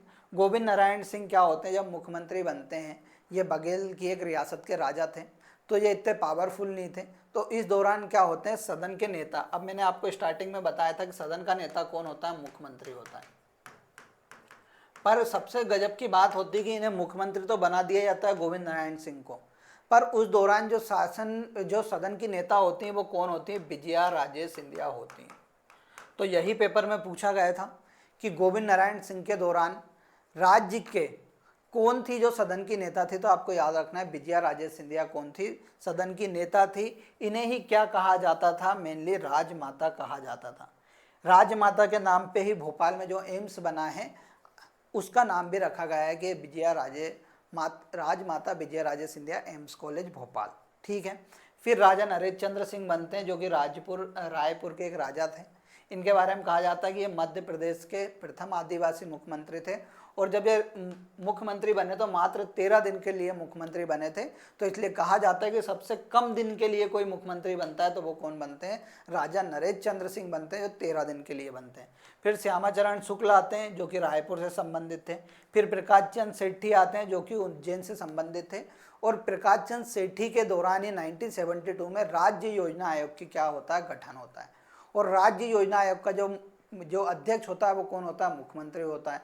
तो वो मुख्यमंत्री थे कौन, प्रकाश चंद सेठी प्रथम अध्यक्ष थे। अब वर्तमान में कोई पूछ लेगा तो आप कौन बताओगे, मोहन यादव को बताओगे। फिर आगे बात करते हैं कैलाश जोशी। कैलाश जोशी देवास की हाटपिपलिया सीट से थे। इन्हें संत पुरुष के नाम से भी जाना जाता था। ये मध्य प्रदेश के प्रथम गैर कांग्रेसी मुख्यमंत्री थे। इनका हाल ही में निधन हुआ है 2-3 साल पहले, तो आपको याद रखना है। फिर वीरेंद्र कुमार सकलेचा बनते हैं, जो कि कहाँ से संबंधित थे, मंदसौर जिले से संबंधित थे। कहा जाता है कि ये मध्य प्रदेश के प्रथम उप मुख्यमंत्री भी रहे थे। विपक्ष के नेता उसमें लिखा हुआ है, बाद में अपन लिस्ट बनाएंगे, मैं उसमें बता दूंगा, तो यहाँ से कन्फ्यूजन होगा इसलिए नहीं बता रहा हूँ। फिर सुंदरलाल पटवा बनते हैं मंदसौर में। इनके दौरान मध्य प्रदेश में 2 बार क्या लगता है, राष्ट्रपति शासन लगता है। फिर अर्जुन सिंह आते हैं, अर्जुन सिंह सीधी से संबंधित थे। अर्जुन सिंह एक ऐसे मुख्यमंत्री थे जिनके दौरान सबसे बड़ी घटना भोपाल गैस कांड होती है 2-3 दिसंबर 1984 को। पीएससी ने पूछा हुआ है कि इसके दौरान हुई, कब हुई। मिथाइल आइसोसाइनाइड नामक गैस निकली थी, वो भी आपको याद रखना है। अर्जुन सिंह के खिलाफ सर्वाधिक बार क्या लाया गया था? अविश्वास प्रस्ताव लाया गया 5 बार। जब 1985 में ये तीसरी बार मध्य प्रदेश के मुख्यमंत्री बनते हैं तो इनको एक ही दिन के बाद क्या करते हैं, पंजाब का राज्यपाल नियुक्त कर दिया जाता है। और इनका केवल जो मुख्यमंत्री पद के लिए तीसरी बार होता है, कार्यकाल कितना होता है, 1 दिन का होता है। इसलिए कहा जाता है कि सबसे कम कार्यकाल वाले मुख्यमंत्री हमारे यहाँ कौन है? अर्जुन सिंह है। इनके बारे में आपको याद रखना है। इन्हें कहाँ का मुख्यमंत्री, कहाँ का गवर्नर नियुक्त किया गया था? तो आपको याद रखना है पंजाब का इन्हें क्या कहा जाता है? गवर्नर नियुक्त किया जाता है। अब आगे बात करते हैं मोतीलाल वोहरा की, तो नागौर राजस्थान से संबंधित थे। फिर दिग्विजय सिंह का जन्म इंदौर में होता है। वर्तमान में राघोगढ़ जो रियासत है गुना जिले में, वहाँ के राजा हैं। अभी वर्तमान में राज्यसभा के सदस्य और अभी चुनाव लड़ रहे हैं लोकसभा का, उसके ऊपर भी आपको ध्यान रखना है। इनके बारे में आपको एक और बात ध्यान रखना है कि 1 नवंबर 2000 के दिन जब मध्य प्रदेश का विभाजन हुआ उस दौरान मुख्यमंत्री कौन थे? दिग्विजय सिंह थे। ये बात आपको याद रखनी है। फिर उमा भारती की बात करते हैं तो टीकमगढ़ जिले से थी। मध्य प्रदेश की प्रथम महिला मुख्यमंत्री रही, ये 2003 में चुन के आई थी। फिर उसके बाद बाबूलाल गौर बनते हैं जो कि गोविंदपुरा सीट है भोपाल में, वहाँ से चुनाव लड़ते थे। बेसिकली ये कहाँ से थे? उत्तर प्रदेश से संबंधित थे। फिर ये क्या हुए? इनको बुलडोजर के नाम से जाना जाता था। इन्हें वर्षश्री की उपाधि प्रदान की गई थी नवदुनिया द्वारा, ये भी आपको याद रखना है। फिर इनका निधन हो जाता है 2019 में। फिर उसके बाद शिवराज सिंह चौहान बनते हैं जो कि कहाँ से? जेत ग्राम बुधनी सीहोर से संबंधित हैं। ये मध्य प्रदेश में सर्वाधिक समय तक रहने वाले मुख्यमंत्री, इसके बारे में आपको ध्यान रखना है। ठीक है, वर्तमान में सर्वाधिक समय तक रहने वाले मुख्यमंत्री कौन है? शिवराज सिंह चौहान है। फिर उसके बाद कमलनाथ बनते हैं जो कि कहाँ से? छिंदवाड़ा सीट, विधानसभा सीट से जीतते हैं, और वो भी कहाँ से संबंधित है? उत्तर प्रदेश से। फिर उसके बाद वापस 15वीं विधानसभा में 18 महीने बाद कौन बनते हैं? शिवराज सिंह चौहान मुख्यमंत्री बनते हैं। फिर 16वीं विधानसभा के चुनाव होते हैं, उसके बाद मोहन यादव को मुख्यमंत्री बनाया जाता है। मोहन यादव कौन है? उत्तरी विधानसभा सीट से क्या? उत्तर उज्जैन से क्या है? विधानसभा सदस्य हैं, जो कि पहले 15वीं विधानसभा में मध्य प्रदेश के उच्च शिक्षा मंत्री भी रहे थे। तो आपको याद रखना है। अब देखिए विपक्ष का नेता या नेता प्रतिपक्ष। अब उन मुख्यमंत्री की बात करते हैं जो नेता प्रतिपक्ष रहे। ये नाम लिखा हुआ है वीरेंद्र कुमार सकलेचा, कैलाश जोशी, श्यामाचरण शुक्ल, द्वारिका प्रसाद मिश्र, अर्जुन सिंह, सुंदरलाल पटवा, बाबूलाल गौर और कमलनाथ। ये क्या रह चुके हैं? विपक्ष के नेता रह चुके हैं। आपको याद रखना है क्योंकि पेपर में पूछा जाएगा। फिर मध्य प्रदेश के उप मुख्यमंत्री की बात कर लेते हैं तो सबसे पहले उप मुख्यमंत्री बनते हैं कौन? वीरेंद्र कुमार सकलेचा। फिर जमुना देवी बनती है, भानु सोलंकी बनते हैं, सुभाष यादव भी बनते हैं। पर इस साल 2023 में जब 16वीं विधानसभा का गठन हुआ तो 2 उप मुख्यमंत्री बनाए गए। कौन कौन? एक तो राजेंद्र शुक्ल और दूसरे जगदीश देवड़ा। तो इनके बारे में इसलिए मैंने बता दिया क्योंकि इस साल बड़े दिनों बाद उप मुख्यमंत्री नियुक्त किए गए हैं मध्य प्रदेश में, तो आ सकता है, तो आपको याद रखना है। ठीक है, तो यहाँ पर हमने क्या किया? मध्य प्रदेश के मुख्यमंत्री की पूरी बात हमने डिस्कस कर ली। अब अविश्वास प्रस्ताव की बात करते हैं। तो अविश्वास प्रस्ताव क्या होता है कि कोई भी कभी सरकार अच्छी नहीं चल रही हो, अच्छे से कार्य नहीं कर रही है, तो विपक्ष क्या करता है? अविश्वास प्रस्ताव लेके आता है। तो विधानसभा में सबसे पहला अविश्वास प्रस्ताव दूसरी विधानसभा में कैलाश नाथ काटजू के खिलाफ आता है, जो कि विपक्ष के नेता यशवंत यादव राव तामसकर लेके आते हैं। मध्य प्रदेश में सर्वाधिक बार जो आया अविश्वास प्रस्ताव वो किसके खिलाफ आया था? अर्जुन सिंह के खिलाफ आया था 5 बार। मध्य प्रदेश के कुछ मुख्यमंत्री जिनके खिलाफ आज तक अविश्वास प्रस्ताव नहीं लाया गया वो हैं एक रविशंकर शुक्ल, राजा नरेश चंद्र सिंह, कैलाश जोशी, उमा भारती और कमलनाथ। इनके बारे में आपको याद रखना है, पूछेगा नहीं पर सर्वाधिक बार पूछा जा सकता है, पहली बार पूछा जा सकता है। ठीक है, तो यहाँ पर हमने विधानसभा अध्यक्ष की बात करी, विपक्ष के नेता की बात करी, उपाध्यक्ष की बात करी, प्रोटेम स्पीकर की बात करी, मुख्यमंत्री को पूरा जाना। फिर हमने बात करी किसकी? उप मुख्यमंत्री की। अब हम बात करते हैं राज्यपाल की। ठीक है, तो राज्यपाल क्या होता है कि मध्य प्रदेश में जो केंद्र का प्रतिनिधि के रूप में कार्य करता है और कुछ भी अधिनियम को कानून बनाने के लिए जो साइन करता है वो कौन होता है? राज्यपाल होता है। तो राज्यपाल को शपथ कौन दिलाता है? राष्ट्रपति दिलाता है, और राष्ट्रपति के द्वारा ही किसी राज्य का क्या राज्यपाल नियुक्त किया जाता है। तो क्या होता है? ये कार्यपालिका प्रमुख होता है। अनुच्छेद 153 में कहा गया है कि हर राज्य का एक राज्यपाल होगा, और अनुच्छेद 155 में कहा गया है कि राज्यपाल की नियुक्ति की जाएगी।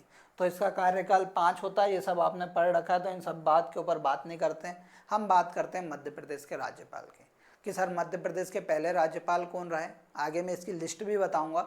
उसके बाद इन राज्यपाल से जो आजकल डिटेल में प्रश्न बन रहे हैं हम उसके ऊपर भी बात करेंगे। तो सबसे पहले हम मध्य प्रदेश में राज्यपाल की बात करते तो पहले राज्यपाल थे पट्टाभी सीतारामैया। याद नहीं होता तो कैसे याद करेंगे कि राज्य में आता रा से राम बना लेना, और जो सा से आएगा सीता, तो रा से राज्यपाल और सीता से सीता मैया, दोनों कनेक्ट कर लेना। ऐसे प्रकार के कल हो गए। प्रथम राज्यपाल पट्टाभी सीतारामैया रहते हैं। दूसरे राज्यपाल श्री हरि विनायक पाटस्कर होते हैं, जो कि मध्य प्रदेश में सर्वाधिक समय तक क्या बनते हैं, राज्यपाल बनते हैं। फिर प्रथम महिला जो बनती हैं वो थी सरला ग्रेवाल, जो कि मध्य प्रदेश की प्रथम महिला राज्यपाल थी। प्रथम कार्यवाहक की बात करते हैं तो पुरुषोत्तम विनायक दीक्षित या पीवी दीक्षित मध्य प्रदेश के प्रथम कार्यवाहक राज्यपाल बनते हैं। फिर वर्तमान में जो है मंगू छगन भाई पटेल क्या है, मध्य प्रदेश के वर्तमान में राज्यपाल हैं। ठीक है, 8 जुलाई 2021 से वर्तमान में क्या बने हुए हैं, अध्यक्ष बने हुए हैं। अब देखिए मैं इनका नाम बता देता हूँ कि राज्यपाल की ये सूची है, आप इसका स्क्रीनशॉट ले लीजिए, आपसे याद होता है तो ठीक है, पर मैं बता देता हूँ। पहले कौन थे, पट्टाभी सीतारामैया। दूसरे हरि विनायक पाटस्कर। ये लिस्ट आप देख लीजिए, इसका स्क्रीनशॉट ले लीजिए या इन सब के नाम लिख लीजिए जल्दी जल्दी आपका मोबाइल पॉज करके, और अपन आगे बात करते हैं। फिर देखिए आनंदीबेन पटेल मध्य प्रदेश की दूसरी महिला मुख्यमंत्री बनती हैं। लालजी टंडन, फिर आनंदीबेन पटेल, फिर वर्तमान में मंगू भाई पटेल। तो ये मध्य प्रदेश के क्या हैं, राज्यपाल की सूची है, इसको याद रखना है। अब हम इनकी डिटेल में स्टडी करते हैं। तो पहले कौन थे, पट्टाभी सीतारामैया होते हैं, जो कि आंध्र प्रदेश राज्य से थे। इनका राज्य नहीं पूछा जाएगा, बस इनकी कुछ विशेषताएं उनके बारे में आपको याद रखना है। तो इनके द्वारा एक बुक लिखी गई है हिस्ट्री ऑफ कांग्रेस, केवल आप इतना याद रखिएगा। फिर हरि विनायक पाटस्कर बनते हैं 1957 में, और 1965 तक हमारे यहाँ के राज्यपाल होते हैं। तो सर्वाधिक समय तक रहने वाले राज्यपाल कौन है, हरि विनायक पाटस्कर हैं, जो कि महाराष्ट्र राज्य से संबंधित है। अब देखिए उसके बाद आएगा केसी रेड्डी, जो कि मैसूर राज्य से थे। अब अपन को कैसे राज्यपाल के बारे में याद रखना है, जो कहीं के काम बने थे, मुख्यमंत्री बने थे और कार्यवाहक थे। कभी आप उनके बारे में याद रखेंगे, पेपर में वहीं से पूछा जाता है, ज़्यादा अपन डिटेल में जाएंगे तो कंफ्यूज होंगे। तो इसलिए आपको याद रखना है केसी रेड्डी मैसूर राज्य से थे। जब कर्नाटक राज्य का फॉर्मेशन नहीं हुआ था उससे पहले मैसूर वहाँ पर एक राज्य हुआ करता था, उसके मुख्यमंत्री रह चुके थे। इनके द्वारा स्कूल ऑफ इकोनॉमिक्स की क्या की गई थी, स्थापना की गई थी। तो आपको इसके बारे में ज़रूर याद रखना है। फिर आगे आते हैं पुरुषोत्तम विनायक दीक्षित, जिन्हें पीबी दीक्षित भी कहा जाता है, और ये क्या थे, मध्य प्रदेश के प्रथम क्या थे, कार्यवाहक राज्यपाल थे। कार्यवाहक राज्यपाल आपको याद रखना है वही व्यक्ति बनता है जो उच्च न्यायालय का मुख्य न्यायाधीश होता है। फिर उसके बाद सत्यनारायण सिन्हा बनते हैं, और जो कि बिहार से थे। इनके दौरान मध्य प्रदेश में सबसे पहले राष्ट्रपति शासन लगता है सत्यनारायण सिन्हा के दौरान। फिर निरंजन नाथ बांचू, जो कि सतना से थे, केरल के राज्यपाल नियुक्त किए गए थे। ये आपको याद रखना, मत याद रखना कि कन्फ्यूजन होगा। फिर सीएम पुनाचा बनते हैं, जो कि कुर्ग प्रदेश के मुख्यमंत्री थे, आपको याद रखना है, इंपॉर्टेंट। फिर भगवत दयाल शर्मा बनते हैं, जो कि हरियाणा राज्य से थे और हरियाणा के मुख्यमंत्री बनते हैं। यही पीएससी ने पूछा था कि भगवत दयाल शर्मा, जो कि मध्य प्रदेश के राज्यपाल थे, वह किस राज्य के क्या थे, मुख्यमंत्री थे। तो आपको याद रखना है भगवत दयाल शर्मा कहाँ के थे, हरियाणा राज्य के मुख्यमंत्री थे। फिर गुरु प्रसन्न सिंह आते हैं, जीपी सिंह जिन्हें बोला जाता है, रीवा से संबंधित थे, कार्यवाहक रहते हैं। केएम चांडी आते हैं, केरल से संबंधित हैं। फिर एन डी ओझा आते हैं, नारायण दत्त ओझा, ये भी क्या थे, कार्यवाहक राज्यपाल थे। ये मुख्य सुप्रीम कोर्ट में न्यायाधीश भी रहे थे। फिर सरला ग्रेवाल आती है, जो कि पंजाब से थी, मध्य प्रदेश की पहली महिला क्या बनती है, राज्यपाल बनती है। फिर कुंवर मोहम्मद अली खान बनते हैं, जो कि मेरठ उत्तर प्रदेश से थे। इनके बारे में कहा जाता है ये परमार वंश, जो राजा भोज वाला वंश था, भोज राजा से संबंधित वंश से थे। फिर मोहम्मद शफी कुरैशी आते हैं, जो कि श्रीनगर से संबंधित हैं। फिर आते हैं भाई डॉक्टर महावीर। तो भाई डॉक्टर महावीर के बारे में आपको याद रखना है, इनका जन्म कहाँ होता है, झेलम पाकिस्तान में होता है। पर जब मध्य प्रदेश का जब भारत का बंटवारा होता है तो ये किसमें, भारत में आके रहने लगते हैं। तो आपको याद रखना है भाई महावीर का जन्म कहाँ पर हुआ था, पाकिस्तान में, पूछ लेगा। मध्य प्रदेश के एकमात्र राज्यपाल का नाम बताइए जिनका जन्म पाकिस्तान में हुआ था। फिर राम प्रकाश गुप्त बनते हैं, ये मुख्यमंत्री रहते हैं उत्तर प्रदेश के, इंपॉर्टेंट है, आपको याद रखना है। फिर लेफ्टिनेंट जनरल कृष्ण सिंह बनते हैं, जो कि उत्तर प्रदेश से थे, कार्यवाहक होते हैं, ज़्यादा याद नहीं रखना है। फिर बलराम जाखड़ बनते हैं, तो बलराम जाखड़ कहाँ के हैं, मेनली पंजाब के हैं। फिर रामेश्वर ठाकुर बनते हैं, जो कि कहाँ से थे, झारखंड राज्य से थे। फिर राम नरेश यादव बनते हैं, राम नरेश यादव के बारे में याद रखना है क्योंकि ये व्यक्ति क्या थे, उत्तर प्रदेश के मुख्यमंत्री रहे थे। फिर आगे बात करते हैं, ओपी कोहली दिल्ली से थे। फिर राज्यपाल रहे थे गुजरात के आनंदीबेन पटेल, गुजरात की मुख्यमंत्री रहीं। फिर लालजी टंडन लखनऊ उत्तर प्रदेश से थे और पद पे रहते हुए इनका हाल ही में निधन हो गया था, आपको याद रखना है।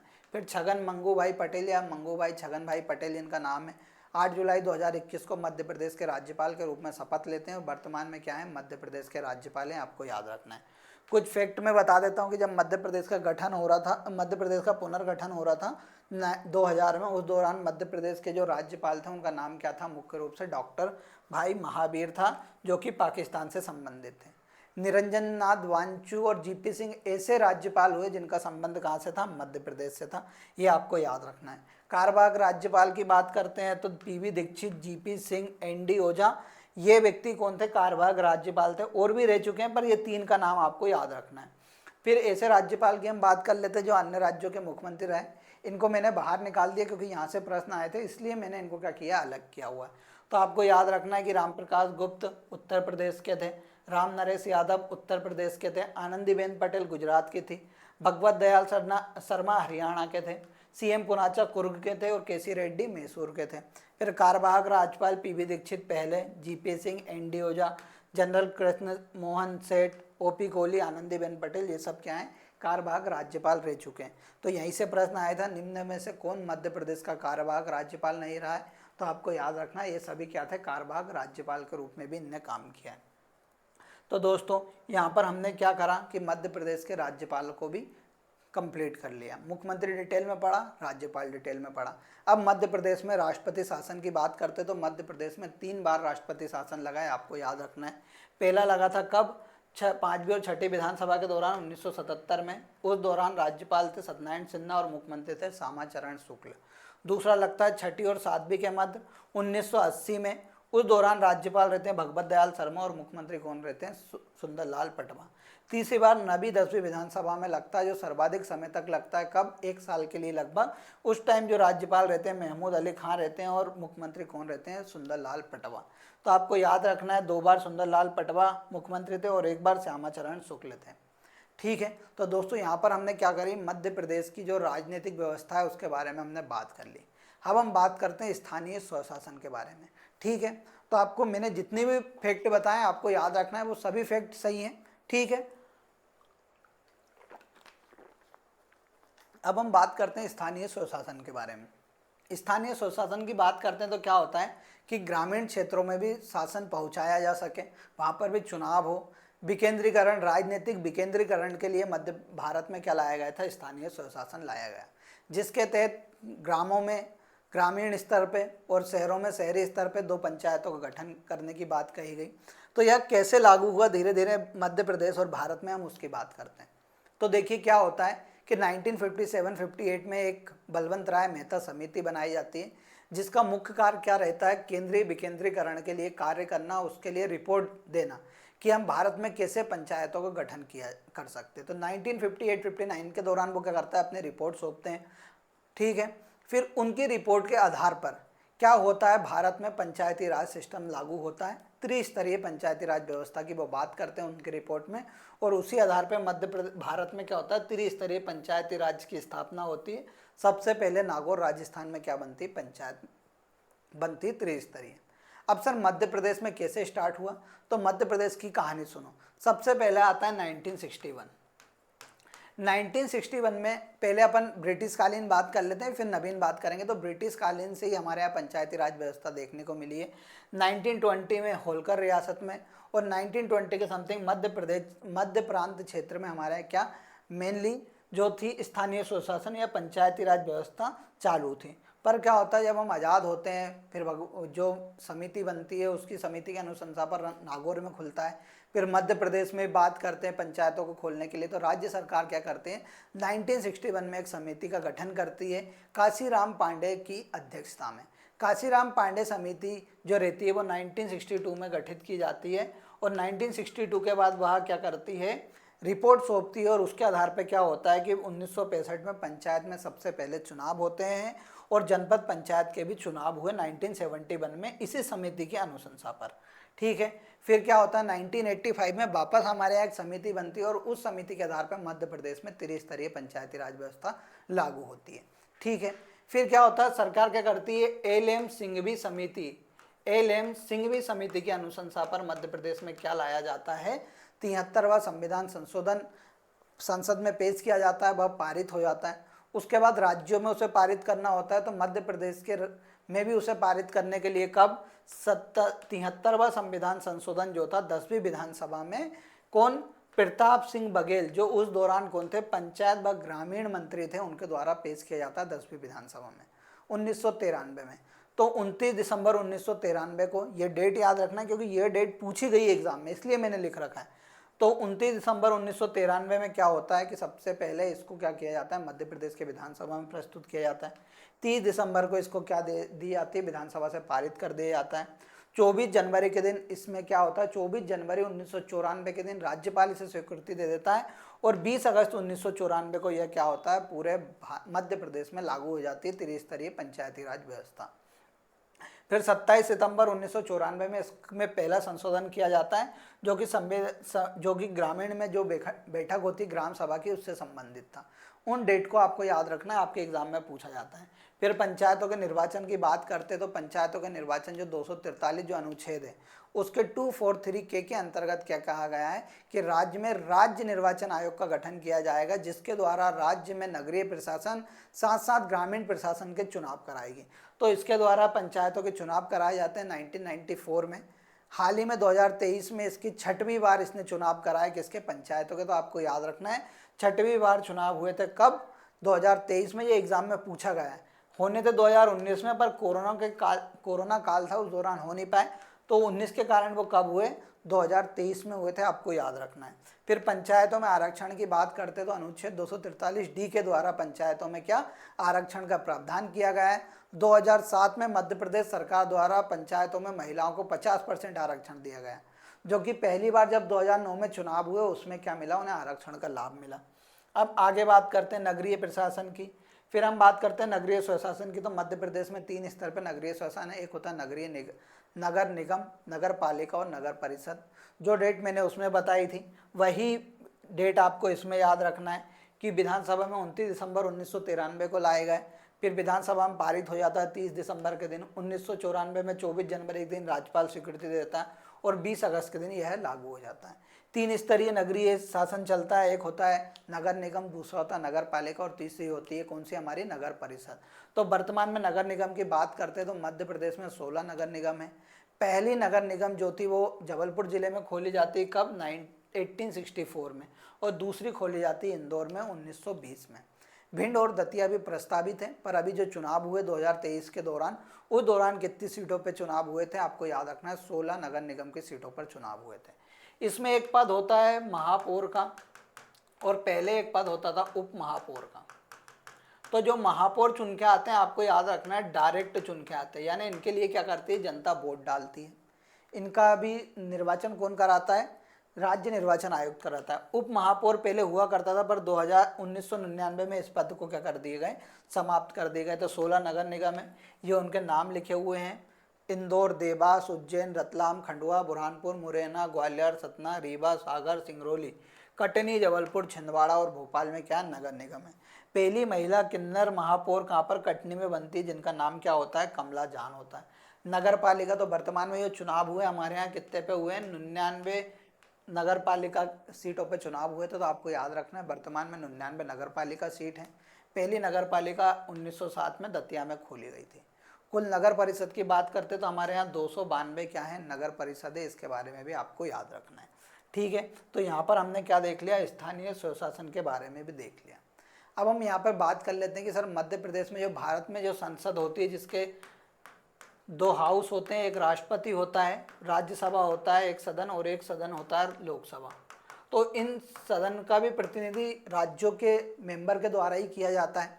तो आपको याद रखना है कि राज्यसभा की, जैसे वर्तमान में आपको मालूम है 245 सीटों पे क्या होते हैं, नियुक्ति की जाती है, जिसमें 233 पे निर्वाचन होता है और 12 को नियुक्त किया जाता है, और 252 उसकी क्या है, मैक्सिमम सीट है। तो जिसमें से 11 सदस्य कहाँ से चुन के जाते हैं, मध्य प्रदेश से चुन के जाते हैं। आपको याद रखना है राज्यसभा में कोई भी आरक्षण नहीं होता है। लोकसभा की बात करते हैं तो मध्य प्रदेश में 29 लोकसभा की सीट है, जिनमें से 6 अनुसूचित जनजाति और 4 अनुसूचित जाति के लिए क्या आरक्षित हैं। तो आपको याद रखना है मध्य प्रदेश में 10 लोकसभा में जो सीटें हैं वो आरक्षित है एसटी और एससी के लिए, जिसमें से एसटी के लिए 6 और एससी के लिए 4 लोकसभा सीटें आरक्षित है। मध्य प्रदेश में 29 सदस्य लोकसभा में हमारे यहाँ से प्रतिनिधि करते हैं। हाल ही में चुनाव चल रहा है, रिजल्ट आएगा 4 या 3 जून के दिन। उस दिन क्या होगा कि देख लेना कि मध्य प्रदेश में कौन कौन चुने गए हैं, तो उनके बारे में भी आपसे एग्जाम में पूछा जा सकता है। वैसे पूछेगा नहीं क्योंकि नवीन चीज़ें पर पूछ लेगा कौन सी विधानसभा के चुनाव हुए थे, ये सब तो आपको याद रखना है। तो यहाँ पर हमने मध्य प्रदेश का पूरा पॉलिटिकल क्या कर लिया है, पॉलिटिक खत्म कर लिया है। अब हम बात करते हैं मध्य प्रदेश के न्यायिक व्यवस्था की। तो मध्य प्रदेश की न्यायपालिका की बात करते हैं, जैसे केंद्र में सर्वोच्च न्याय की पालिका जो होती है वो होता है उच्चतम न्यायालय, तो राज्य में होता है उच्च न्यायालय, जिसका वर्णन हमें भाग 6 में 214 से लेकर 231 तक देखने को मिलता है। अब मध्य प्रदेश के उच्च न्यायालय की बात करते हैं, तो मध्य प्रदेश के उच्च न्यायालय पहले कहाँ था, जब मध्य प्रदेश का गठन नहीं हुआ था उससे पहले नागपुर में हुआ करता था, जिसका गठन 1936 में किया जाता है। फिर जब 1 नवंबर 1956 को मध्य प्रदेश बन जाता है, तो मध्य प्रदेश का जो विधानसभा भवन है वो कहाँ पर, जो उच्च न्यायालय भवन है वो कहाँ पर शिफ्ट किया जाता है, जबलपुर में शिफ्ट किया जाता है। तो 1 नवंबर 1956 को हमारे यहाँ क्या होता है, विधानसभा उच्च न्यायालय का गठन होता है, जो कहाँ पर बनती है, जबलपुर में बनती है। अब हर व्यक्ति क्या होता है, कार्य कराने के लिए जबलपुर तो जा नहीं सकता है, झाबुआ का कहाँ पर जाएगा तो समय लगेगा, इसलिए क्या होती है कि 1968 में इसकी 2 खंडपीठ बना दी जाती है। यानी क्या होगी कि उच्च न्यायालय की सुनवाई इन 2 खंडपीठों में भी हो सकती है। तो एक खंडपीठ बनती है ग्वालियर में और एक बनती है हमारे कहाँ पर, इंदौर में। कब, 28 नवंबर 1968 को, आपको याद रखना है। एक प्रस्तावित खंडपीठ है भोपाल में, आपको याद रखना है। अब देखिए, राजा महाराजाओं वाला घर दिख रहा है हमारा उच्च न्यायालय, ठीक है। इससे रिलेटेड एक प्रश्न पूछा गया था, तो आपको याद रखना है इसका निर्माण जो था राजा गोकुल दास द्वारा कराया गया था। MPPSC द्वारा आयोजित एक एग्जाम में पूछा गया था कि उच्च न्यायालय का जो भवन है उसके भवन का निर्माण किसने कराया था, तो आपको याद रखना है राजा गोकुल दास द्वारा कराया गया था। उसके निर्माणकर्ता, वास्तुकार या डिजाइनकार कौन थे, हेनरी इरविन उसके क्या थे, डिजाइनकार थे।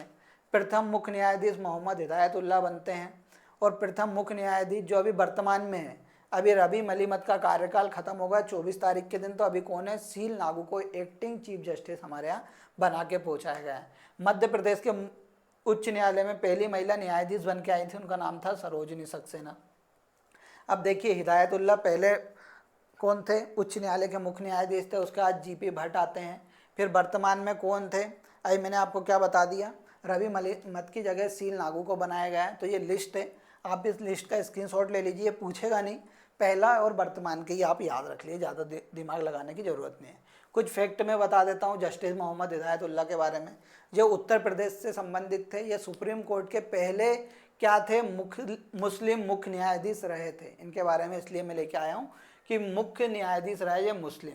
ये भारत के 2 बार कार्यवाहक राष्ट्रपति बने थे, और 1 बार क्या थे, उपराष्ट्रपति बने थे। यह मध्य भारत के 6ठे उपराष्ट्रपति रह चुके हैं। मोहम्मद हिदायतुल्लाह इंपॉर्टेंट है, आपको याद रखना है। एक शरद अरविंद बोबड़े जी थे, जो कि मध्य प्रदेश के मुख्य न्यायाधीश रह चुके थे, वह सुप्रीम कोर्ट के भी मुख्य न्यायाधीश रहे थे। तो हमारे यहाँ से 2 व्यक्ति हो गए, जस्टिस मोहम्मद हिदायतुल्लाह और शरद अरविंद बोबड़े, जो कि मध्य प्रदेश उच्च न्यायालय के मुख्य न्यायाधीश रहे थे और सुप्रीम कोर्ट के भी मुख्य न्यायाधीश बने, तो आपको याद रखना है।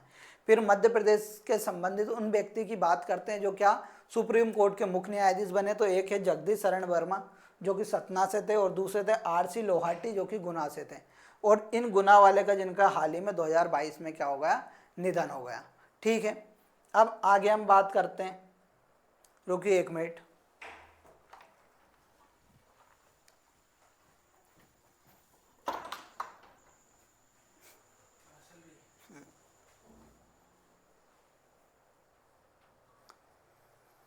अब देखिए, हमने मुख्य न्यायाधीश की बात करी, तो हम बात करते हैं जिला न्यायालय की। 200 अनुच्छेद 233 के तहत हमारे यहाँ जिला न्यायालय बनता है, और इसकी नियुक्ति उच्च न्यायालय के मुख्य न्यायाधीश के संदर्भ में इनमें क्या की जाती है, नियुक्ति की जाती है। विशेष न्यायालय बनाया गया, जैसे अनुसूचित जाति जनजाति होती है उनकी सुनवाई के लिए 1989 में। फिर फास्ट ट्रैक कोर्ट 2001 में बनाया गया, जिससे जल्दी सुनवाई हो सके और किसी भी व्यक्ति का क्या हो सके, जल्दी से उसका काम निपट सके। तो 85 अभी हमारे यहाँ क्या है, फास्ट ट्रैक कोर्ट है। राजस्व न्यायालय बनाए गए हमारे यहाँ, दीवानी प्रकरण को समाप्त करने के लिए बनाए गए। फिर एक कॉन्सेप्ट आता है ग्राम न्यायालय। यानी गाँवों, जो ग्राम है हमारे यहाँ गांव हैं, उनमें क्या करना है, न्यायालय का गठन करना है। तो उसके द्वारा मध्य प्रदेश सरकार 1996 में मध्य प्रदेश ग्राम न्यायालय अधिनियम लेके आती है 1996 में, जिसके द्वारा 26 जनवरी 2001 को जो झांतला ग्राम होता है रतलाम का, उसमें क्या खोला जाता है, प्रथम ग्राम न्यायालय खोला जाता है। फिर ग्राम न्यायालय अधिनियम 2008 केंद्र सरकार लेके आती है और उसके द्वारा पहला ग्राम न्यायालय कहाँ पर खोला जाता है, बेरसिया जिला भोपाल में खोला जाता है। ये आपको याद रखना है, ठीक है। अब हम आगे बात करते हैं प्रशासनिक व्यवस्था की। तो प्रशासनिक व्यवस्था हमारे यहाँ 3 आधार पे चलती है मेनली। एक होता है, जैसे आपने आईएएस सुन रखा होगा, एक आईपीएस सुन रखा होगा और एक फॉरेस्ट सर्विस सुन रखा होगा। तो सबसे पहले प्रशासनिक सेवा की बात करते हैं, एडमिनिस्ट्रेशन सर्विस की। तो इसमें होता है राज्य स्तर पर सबसे बड़ा अधिकारी कौन होता है, राज्य सचिव या मुख्य सचिव होता है। फिर उसके बाद संभाग आयुक्त आते हैं, 10 संभाग है, उनमें जो प्रमुख अधिकारी होता है जो पूरा प्रशासन देखता है वो संभाग आयुक्त होता है। फिर जिला स्तर पर कलेक्टर होते हैं, तहसील स्तर पर तहसीलदार होते हैं। फिर पुलिस सेवा में हम बात करते हैं तो मध्य प्रदेश का सबसे बड़ा पुलिस अधिकारी डीजीपी होता है, जिसे पुलिस महानिदेशक कहा जाता है या डायरेक्टर जनरल ऑफ पुलिस कहा जाता है। उसके बाद एडीजीपी आते हैं, फिर आईजी आते हैं, डीआईजी आते हैं, एसएसपी आते हैं, एसपी आते हैं, कांस्टेबल सबसे आखिरी पद होता है। तो पुलिस सेवा कुछ ऐसे काम करती है। फिर वन सेवा में जो प्रमुख होता है वो प्रधान मुख्य वन संरक्षक होता है, जो राज्य में एक होता है। इसकी बात हमने जब वन पढ़े थे मध्य प्रदेश के, उस दौरान की थी। अब प्रशासनिक सेवा की बात करते हैं तो एक होता है सचिवालय, जो कि राज्य में एक ही होता है। और सचिवालय क्या करता है, सचिवालय का प्रमुख जो होता है वो कौन होता है, मुख्य सचिव होता है राज्य का। ये क्या, राज्य का प्रशासनिक भवन होता है। जितनी भी प्रशासनिक तरीके का जो भी काम होता है वो कहाँ पर होता है, प्रशासनिक भवन में होता है। ये आपको याद रखना है, ठीक है। तो मध्य प्रदेश में कहाँ पर है प्रशासनिक भवन, वल्लभ भवन भोपाल में है। आग लगती रहती है, इसलिए आपको याद रखना है। अब इसके अंतर्गत क्या 54 विभाग आते हैं, जो क्या करते हैं, सचिव रहता है उसके अंतर्गत, फिर मुख्य सचिव होगा मेन, फिर सचिव आते हैं, अब फिर लोक सचिव आते हैं, अपर सचिव आते हैं। ऐसे सचिव की लिस्ट बनी आती है, फिर डिपार्टमेंटल वाइज सचिव बना दिए जाते हैं। पर राज्य में जो प्रशासनिक देखरेख करता है उसका सबसे बड़ा अधिकारी कौन होता है, मुख्य सचिव होता है। फिर आपको मुख्य सचिव के बारे में आपको याद रखना है कि मध्य प्रदेश के प्रथम मुख्य सचिव एच.एस. कामत थे। दूसरे थे आर.पी. नरोन्ना, जिनके नाम पे हमारे यहाँ नरोन्ना अकादमी बनी हुई है, जिनके हमारे डीसी या डीएसपी जब आप बन जाओगे तो ट्रेनिंग के लिए जाओगे। बहुत सपना इसके बारे में देखिए, बार बार मेहनत कीजिए, आपका ज़रूर सपना सक्सेस होगा इसमें जाने के लिए। एक अलग ही दुनिया है इसकी भी, तो ज़रूर मेहनत कीजिए, मेरा यही मानना है कभी इसमें आपको जाना है तो। प्रथम महिला मुख्य सचिव बनती है निर्मला भुज, यह मध्य प्रदेश की प्रथम आईएएस अधिकारी भी होती हैं, ठीक है। फिर वर्तमान में कौन है हमारे यहाँ मुख्य सचिव, बीरा राणा है जो हमारे यहाँ, ठीक है। इससे पहले कौन थे, इकबाल बेस थे, उनके स्थान पे अभी हाल किसे बनाया गया है, बीरा राणा को बनाया गया है। तो मुख्य सचिव के बारे में इतना ही याद रख लीजिए, लिस्ट बहुत बड़ी है, आपसे याद नहीं हो पाएगा, इसलिए आपको याद नहीं रखना है। अब पुलिस प्रशासन की बात करते हैं तो 1854 में हमारे यहाँ क्या होता है, सबसे पहले पुलिस प्रशासन का गठन किया जाता है, यानी पुलिस विभाग का गठन किया जाता है। और इसका मुख्यालय कहाँ पर है, भोपाल में। पुलिस का जो सबसे बड़ा अधिकारी होता है उसे क्या बोलते हैं, डीजीपी बोलते हैं या पुलिस महानिदेशक बोलते हैं। अब यहाँ पर एक कहानी याद रखिएगा कि जो 1956 से पूर्व और 1982 से,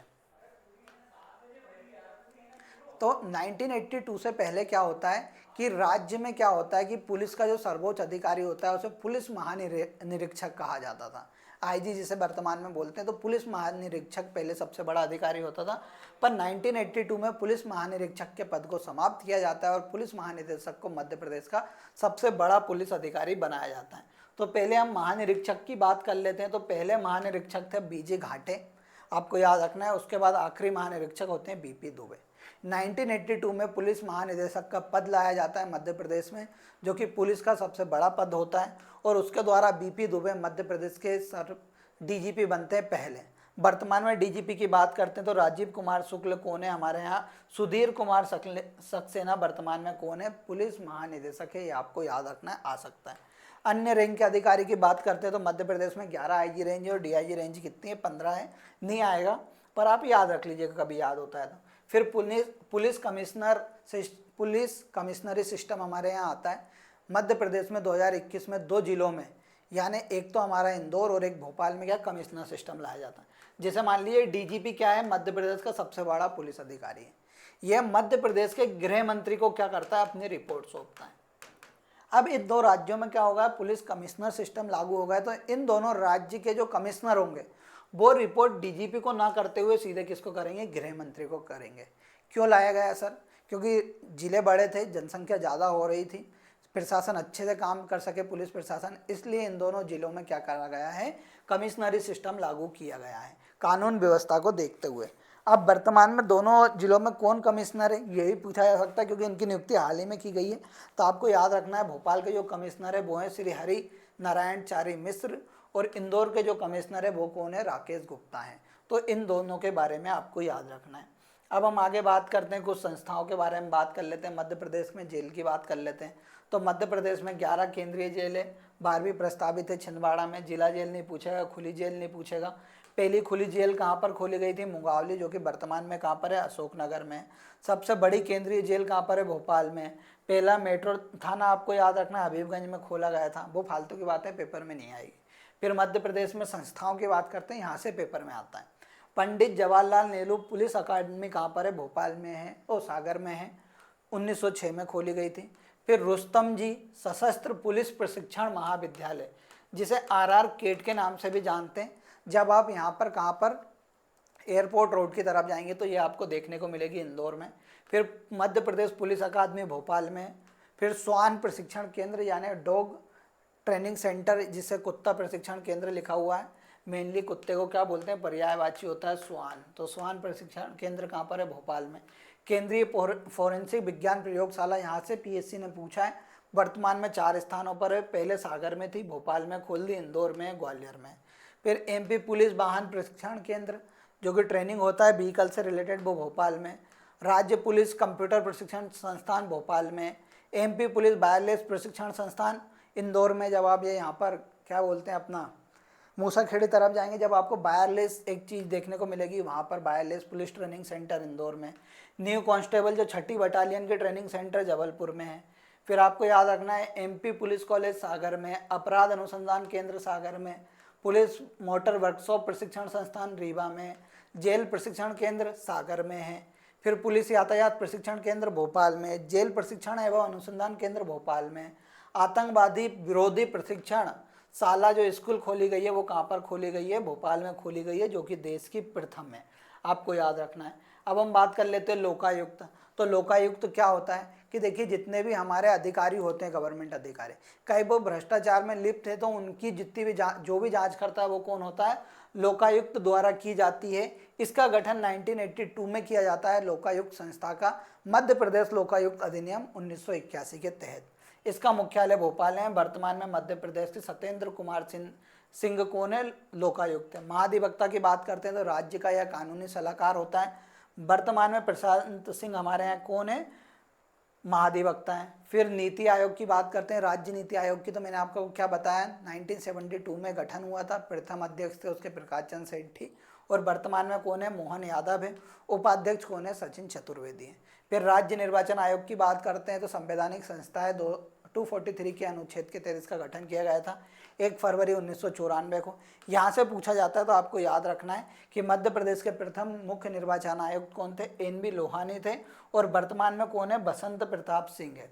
फिर राज्य सूचना आयोग की बात करते हैं कि लोगों को सूचना पहुंचाने के लिए 2005 में राज्य सूचना आयोग का गठन किया जाता है।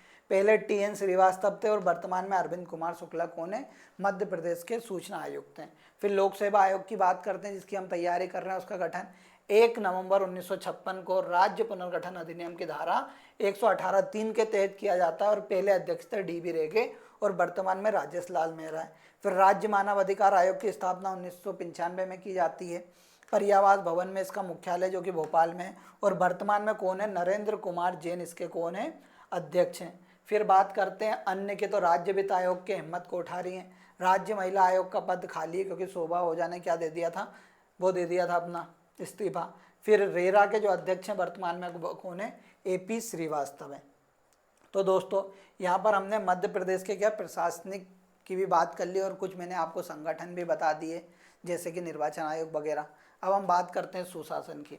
तो सुशासन सीधा बात है गवर्नेंस, यानी अच्छी गवर्नेंस। अच्छी गवर्नेंस कब मिलेगी आपको, कि जब आपको न्याय टाइम पे मिले, आपकी जितनी भी नीतियाँ उनको टाइम पे आपको उनका लाभ मिल सके। तो इन सबको देखते हुए क्या होता है कि एक सुशासन नाम की एक बात आई। तो सुशासन का अर्थ क्या होता है, अच्छा अच्छी सरकार या न्याय संगत सरकार जो समय पे लोगों को क्या प्रोवाइड करवा सके, न्याय प्रोवाइड करा सके। यहाँ पे वही लिखा हुआ है, एक ऐसी शासन व्यवस्था से जिसमें नागरिकों को बुनियादी सुविधाएं जैसे स्वच्छ जल, भोजन, आवास, शिक्षा, बिजली आदि समय पर उपलब्ध हो सके। फिर सुशासन का सुशासन का सर्वप्रथम जो शब्द का इस्तेमाल था वो विश्व बैंक द्वारा अफ्रीका के लिए किया गया था। जब अफ्रीका में वो कार्य कर रहे थे उस दौरान इसका सर्वप्रथम इस्तेमाल किया गया था। फिर देखिए यूएनओ द्वारा कुछ पॉइंट बताए गए, 8 पॉइंट, कि इन पॉइंट के ऊपर क्या होती है, सुशासन की व्यवस्था होती है। एक होता है विधि का शासन, यानी विधि में जो लिखा हुआ है उसके अनुसार कभी कार्य होगा तो वो सुशासन के अंतर्गत आएगा। फिर समानता व समावेशन यानी इक्विटी और इंक्लूसिव, यानी सभी को क्या होगा, समान अधिकार प्रदान किए जाएंगे और समान अवसर प्रदान किए जाएंगे। ये भी किसके अंतर्गत, सुशासन के अंतर्गत। फिर पार्टिसिपेशन यानी भागीदारी यानी आप कुछ भी हो रहा है राज्य में उसमें हर व्यक्ति भागीदार होगा तो वो भी सुशासन का एक भाग होगा।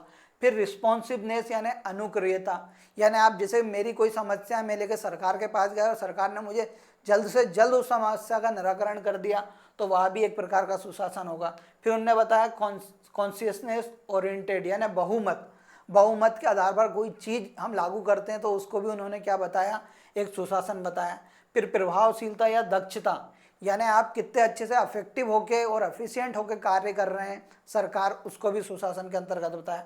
ट्रांसपेरेंसी यानी पारदर्शिता, जैसे पारदर्शिता कैसे आएगी, ई गवर्नेंस फैला दिया कि कोई भी व्यक्ति कहीं से भी किसी व्यक्ति के बारे में जानकारी ले सकता है। सूचना आयोग बना दिए तो ट्रांसपेरेंसी फैल रही है तो भ्रष्टाचार कम से कम होगा, तो वो भी क्या है, एक प्रकार की सुशासन के अंतर्गत आता है। फिर जवाबदेही अकाउंटेबिलिटी, यानी हर चीज़ के लिए सरकार को क्या होगा, जो भी व्यक्ति ऊपर बैठा होगा वो जिम्मेदार होगा, उसको जवाब जरूर देना होगा, वो भी सुशासन के अंतर्गत आता है।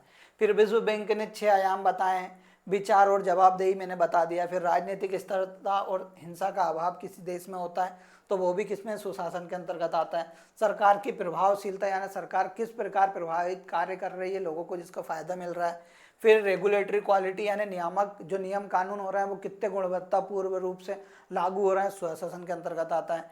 फिर कानून का शासन और न्यायालयों की स्वतंत्रता भी इसके अंतर्गत आता है। फिर भ्रष्टाचार पर नियंत्रण भी, जो कि किसने, विश्व बैंक ने बताया, सुशासन के अंतर्गत 6 आयाम बताए।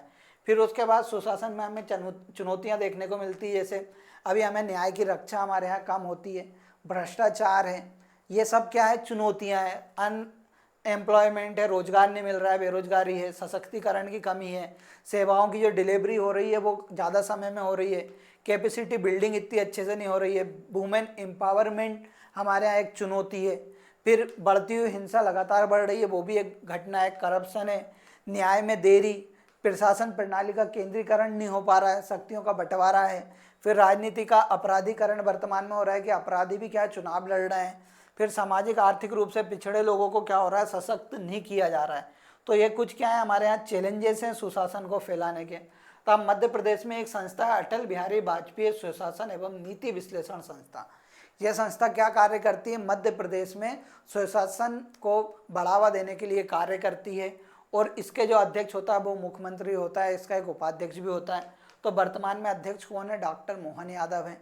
तो आपको याद रखना, अटल बिहारी वाजपेयी सुशासन एवं नीति विश्लेषण संस्थान, जिसे मेनली मेरा यही मानना है कि जो राज्य योजना आयोग था उसका नाम बदलकर ये कर दिया गया अटल बिहारी वाजपेयी के नाम पे। इसके द्वारा क्या, राज्य में एक योजनाओं का विकास किया जाता है सुशासन के लिए। सुशासन मैंने बताया कैसे आएगा, आप ज़्यादा से ज़्यादा लोगों तक क्या पहुँचाएं, सुविधाएं पहुँचाएं अच्छी, सुशासन आएगा। तो उन सभी के लिए ये काम करता है। इसके द्वारा मध्य प्रदेश सुशासन एवं विकास रिपोर्ट 2022 में लागू की गई। अब सुधार के लिए मध्य प्रदेश सरकार क्या कर रही है कि आत्मनिर्भर रोड मैप लेके आई 2023 तक कि हर व्यक्ति आत्मनिर्भर होगा। जानकारी लेने के लिए, कुछ नया खोलने के लिए तो रोड मैप लेके आए। नीतिगत कार्य हो रहे हैं लगातार लोगों के लिए, वह क्या कर रही है, योजनाओं का क्रियान्वयन कर रही है। महिला सशक्तिकरण को बढ़ावा देने के नए नए कार्यक्रम चलाती है, जैसे पंख अभियान, लाडली बहना योजना, ये सब क्या कर रही है, मध्य प्रदेश सरकार सुशासन स्थापित करने के लिए कार्य कर रही है। आपको याद रखना है, ई गवर्नेंस में मैंने बहुत सारी बातें बताई थी आपको, दक्ष पोर्टल के बारे में बताया था, तो वह सब भी क्या है, सुशासन का ही भाग है। कभी आपको और डिटेल में पढ़ना है तो ई गवर्नेंस भी इसमें ऐड कर लीजिएगा, जो अपन ने पढ़ाया था मध्य प्रदेश के संदर्भ में, तो वह भी क्या हो जाएगा, इसके अंतर्गत किया जाएगा। अब गुड गवर्नेंस इंडेक्स आता है 2021 में, केंद्र सरकार इसे लागू करती है, जो कि क्या 8 आधारों पर बनता है, 10 आधारों पर सॉरी, कृषि और उससे संबंध क्षेत्र पे, वाणिज्य और उद्योग, मानव संसाधन विकास, सार्वजनिक स्वास्थ्य, सार्वजनिक बुनियादी ढांचा और उपयोगिताएं, आर्थिक शासन, समाज कल्याण और विकास, न्यायिक और सामाजिक सुरक्षा, पर्यावरण और नागरिक केंद्रीयकरण शासन। अब देखिए पर्यावरण आ गया, यहाँ से पूछेगा कि जो हमारा सुशासन होता है वो पर्यावरण स्तर पर भी लागू किया जाता है, तो हाँ किया जाता है। हमें अनुच्छेद 21 में कहा गया है कि आपको स्वच्छ पर्यावरण का अधिकार है, तो वो पर्यावरण क्या है, सुशासन के अंतर्गत ही आएगा। कभी हमें अच्छा पर्यावरण नहीं मिलेगा रहने के लिए तो हम यानी सुशासन के अंतर्गत नहीं रह रहे हैं। तो यही क्या गुड गवर्नेंस इंडेक्स में की गई। इसके द्वारा 4 राज्यों में बांटा गया, राज्यों को, एक था समूह ए, समूह बी, समूह जो उत्तर पूर्वी पहाड़ी राज्य थे और केंद्र शासित प्रदेश थे। अब इसके अंतर्गत मध्य प्रदेश की बात करते हैं तो एग्रीकल्चर सेक्टर में ग्रुप बी राज्यों में मध्य प्रदेश की रैंक क्या होती है, फर्स्ट होती है, आपको याद रखना है। फिर जो कंपोजिट में था उसमें मध्य प्रदेश की जो रैंक रहती है वो पहले रहती, तो आपको याद रखना है मध्य प्रदेश वर्तमान में ग्रुप बी राज्यों में पहले नंबर पे, ज़्यादा पूछेगा नहीं, बस इतना ही पूछेगा। सुशासन के लिए मेनली पूछ लेगा मध्य प्रदेश सरकार ने क्या, तो लाडली बहना योजना चालू की थी, बहनाओं को एम्पावर करने के लिए मेनली, तो महिलाओं को हमें एम्पावर भी करना है, तो वो भी सुशासन के अंतर्गत ही आएगा। सुशासन यानी हर व्यक्ति को समान अधिकार देने और समान न्याय करना हर व्यक्ति के साथ, यानी हर प्रकार का विधि द्वारा समान संरक्षण और समान की बात की गई थी अनुच्छेद 12 में, तो उसी के आधार पर क्या है कि ये सब सुशासन एक पॉइंट आया था। ई गवर्नेंस की मैंने आपको बात बता दी कि ई गवर्नेंस टॉपिक पढ़ लेना, उसको भी इसमें ऐड कर लेना, तो आपका सुशासन 100% कंप्लीट हो जाएगा। तो दोस्तों यहाँ पर हमने यूनिट 5 का जो मध्य प्रदेश वाला सेक्शन था उसकी मैराथन क्लास को कंप्लीट कर लिया, जिसमें हमने मध्य प्रदेश की क्या पढ़ी, राजनीतिक व्यवस्था, फिर हमने पढ़ी प्रशासनिक व्यवस्था, न्यायिक व्यवस्था भी पढ़ी, मैंने मध्य प्रदेश का सुशासन भी आपको कंप्लीट कराया। अब मैं आपको 2 प्रश्न दे रहा हूँ, उनके आपको क्या करना है, जवाब देना है कि पहला है मध्य प्रदेश के दूसरे राज्यपाल का नाम क्या था। फिर आपको एक और बात बतानी है कि मध्य प्रदेश के दूसरे राज्यपाल का नाम क्या था। फिर एक और प्रश्न है मध्य प्रदेश की दूसरी महिला राज्यपाल कौन थी। फिर आपको बताना है कि मोहन यादव का विधानसभा क्षेत्र कौन सा है, ये आपको बताना है। फिर चौथा प्रश्न है मध्य प्रदेश के प्रथम उच्च न्यायालय के मुख्य न्यायाधीश कौन थे। इन 4 ही प्रश्न का जवाब आपको कमेंट बॉक्स में देना है। दोस्तों मैं आपको यकीन दिलाता हूँ जितना मैंने पढ़ाया है यहीं से आपके एग्ज़ाम में आएगा। डेफिनेटली यह आपकी रिवीजन क्लास के तौर पे थी, आपको रिवीजन भी अच्छे से हुआ होगा, अच्छे से मैंने पढ़ाया है। ज़्यादा से ज़्यादा लोगों तक शेयर कीजिए, कमेंट कीजिए। मिलते हैं अगले लेक्चर में, धन्यवाद।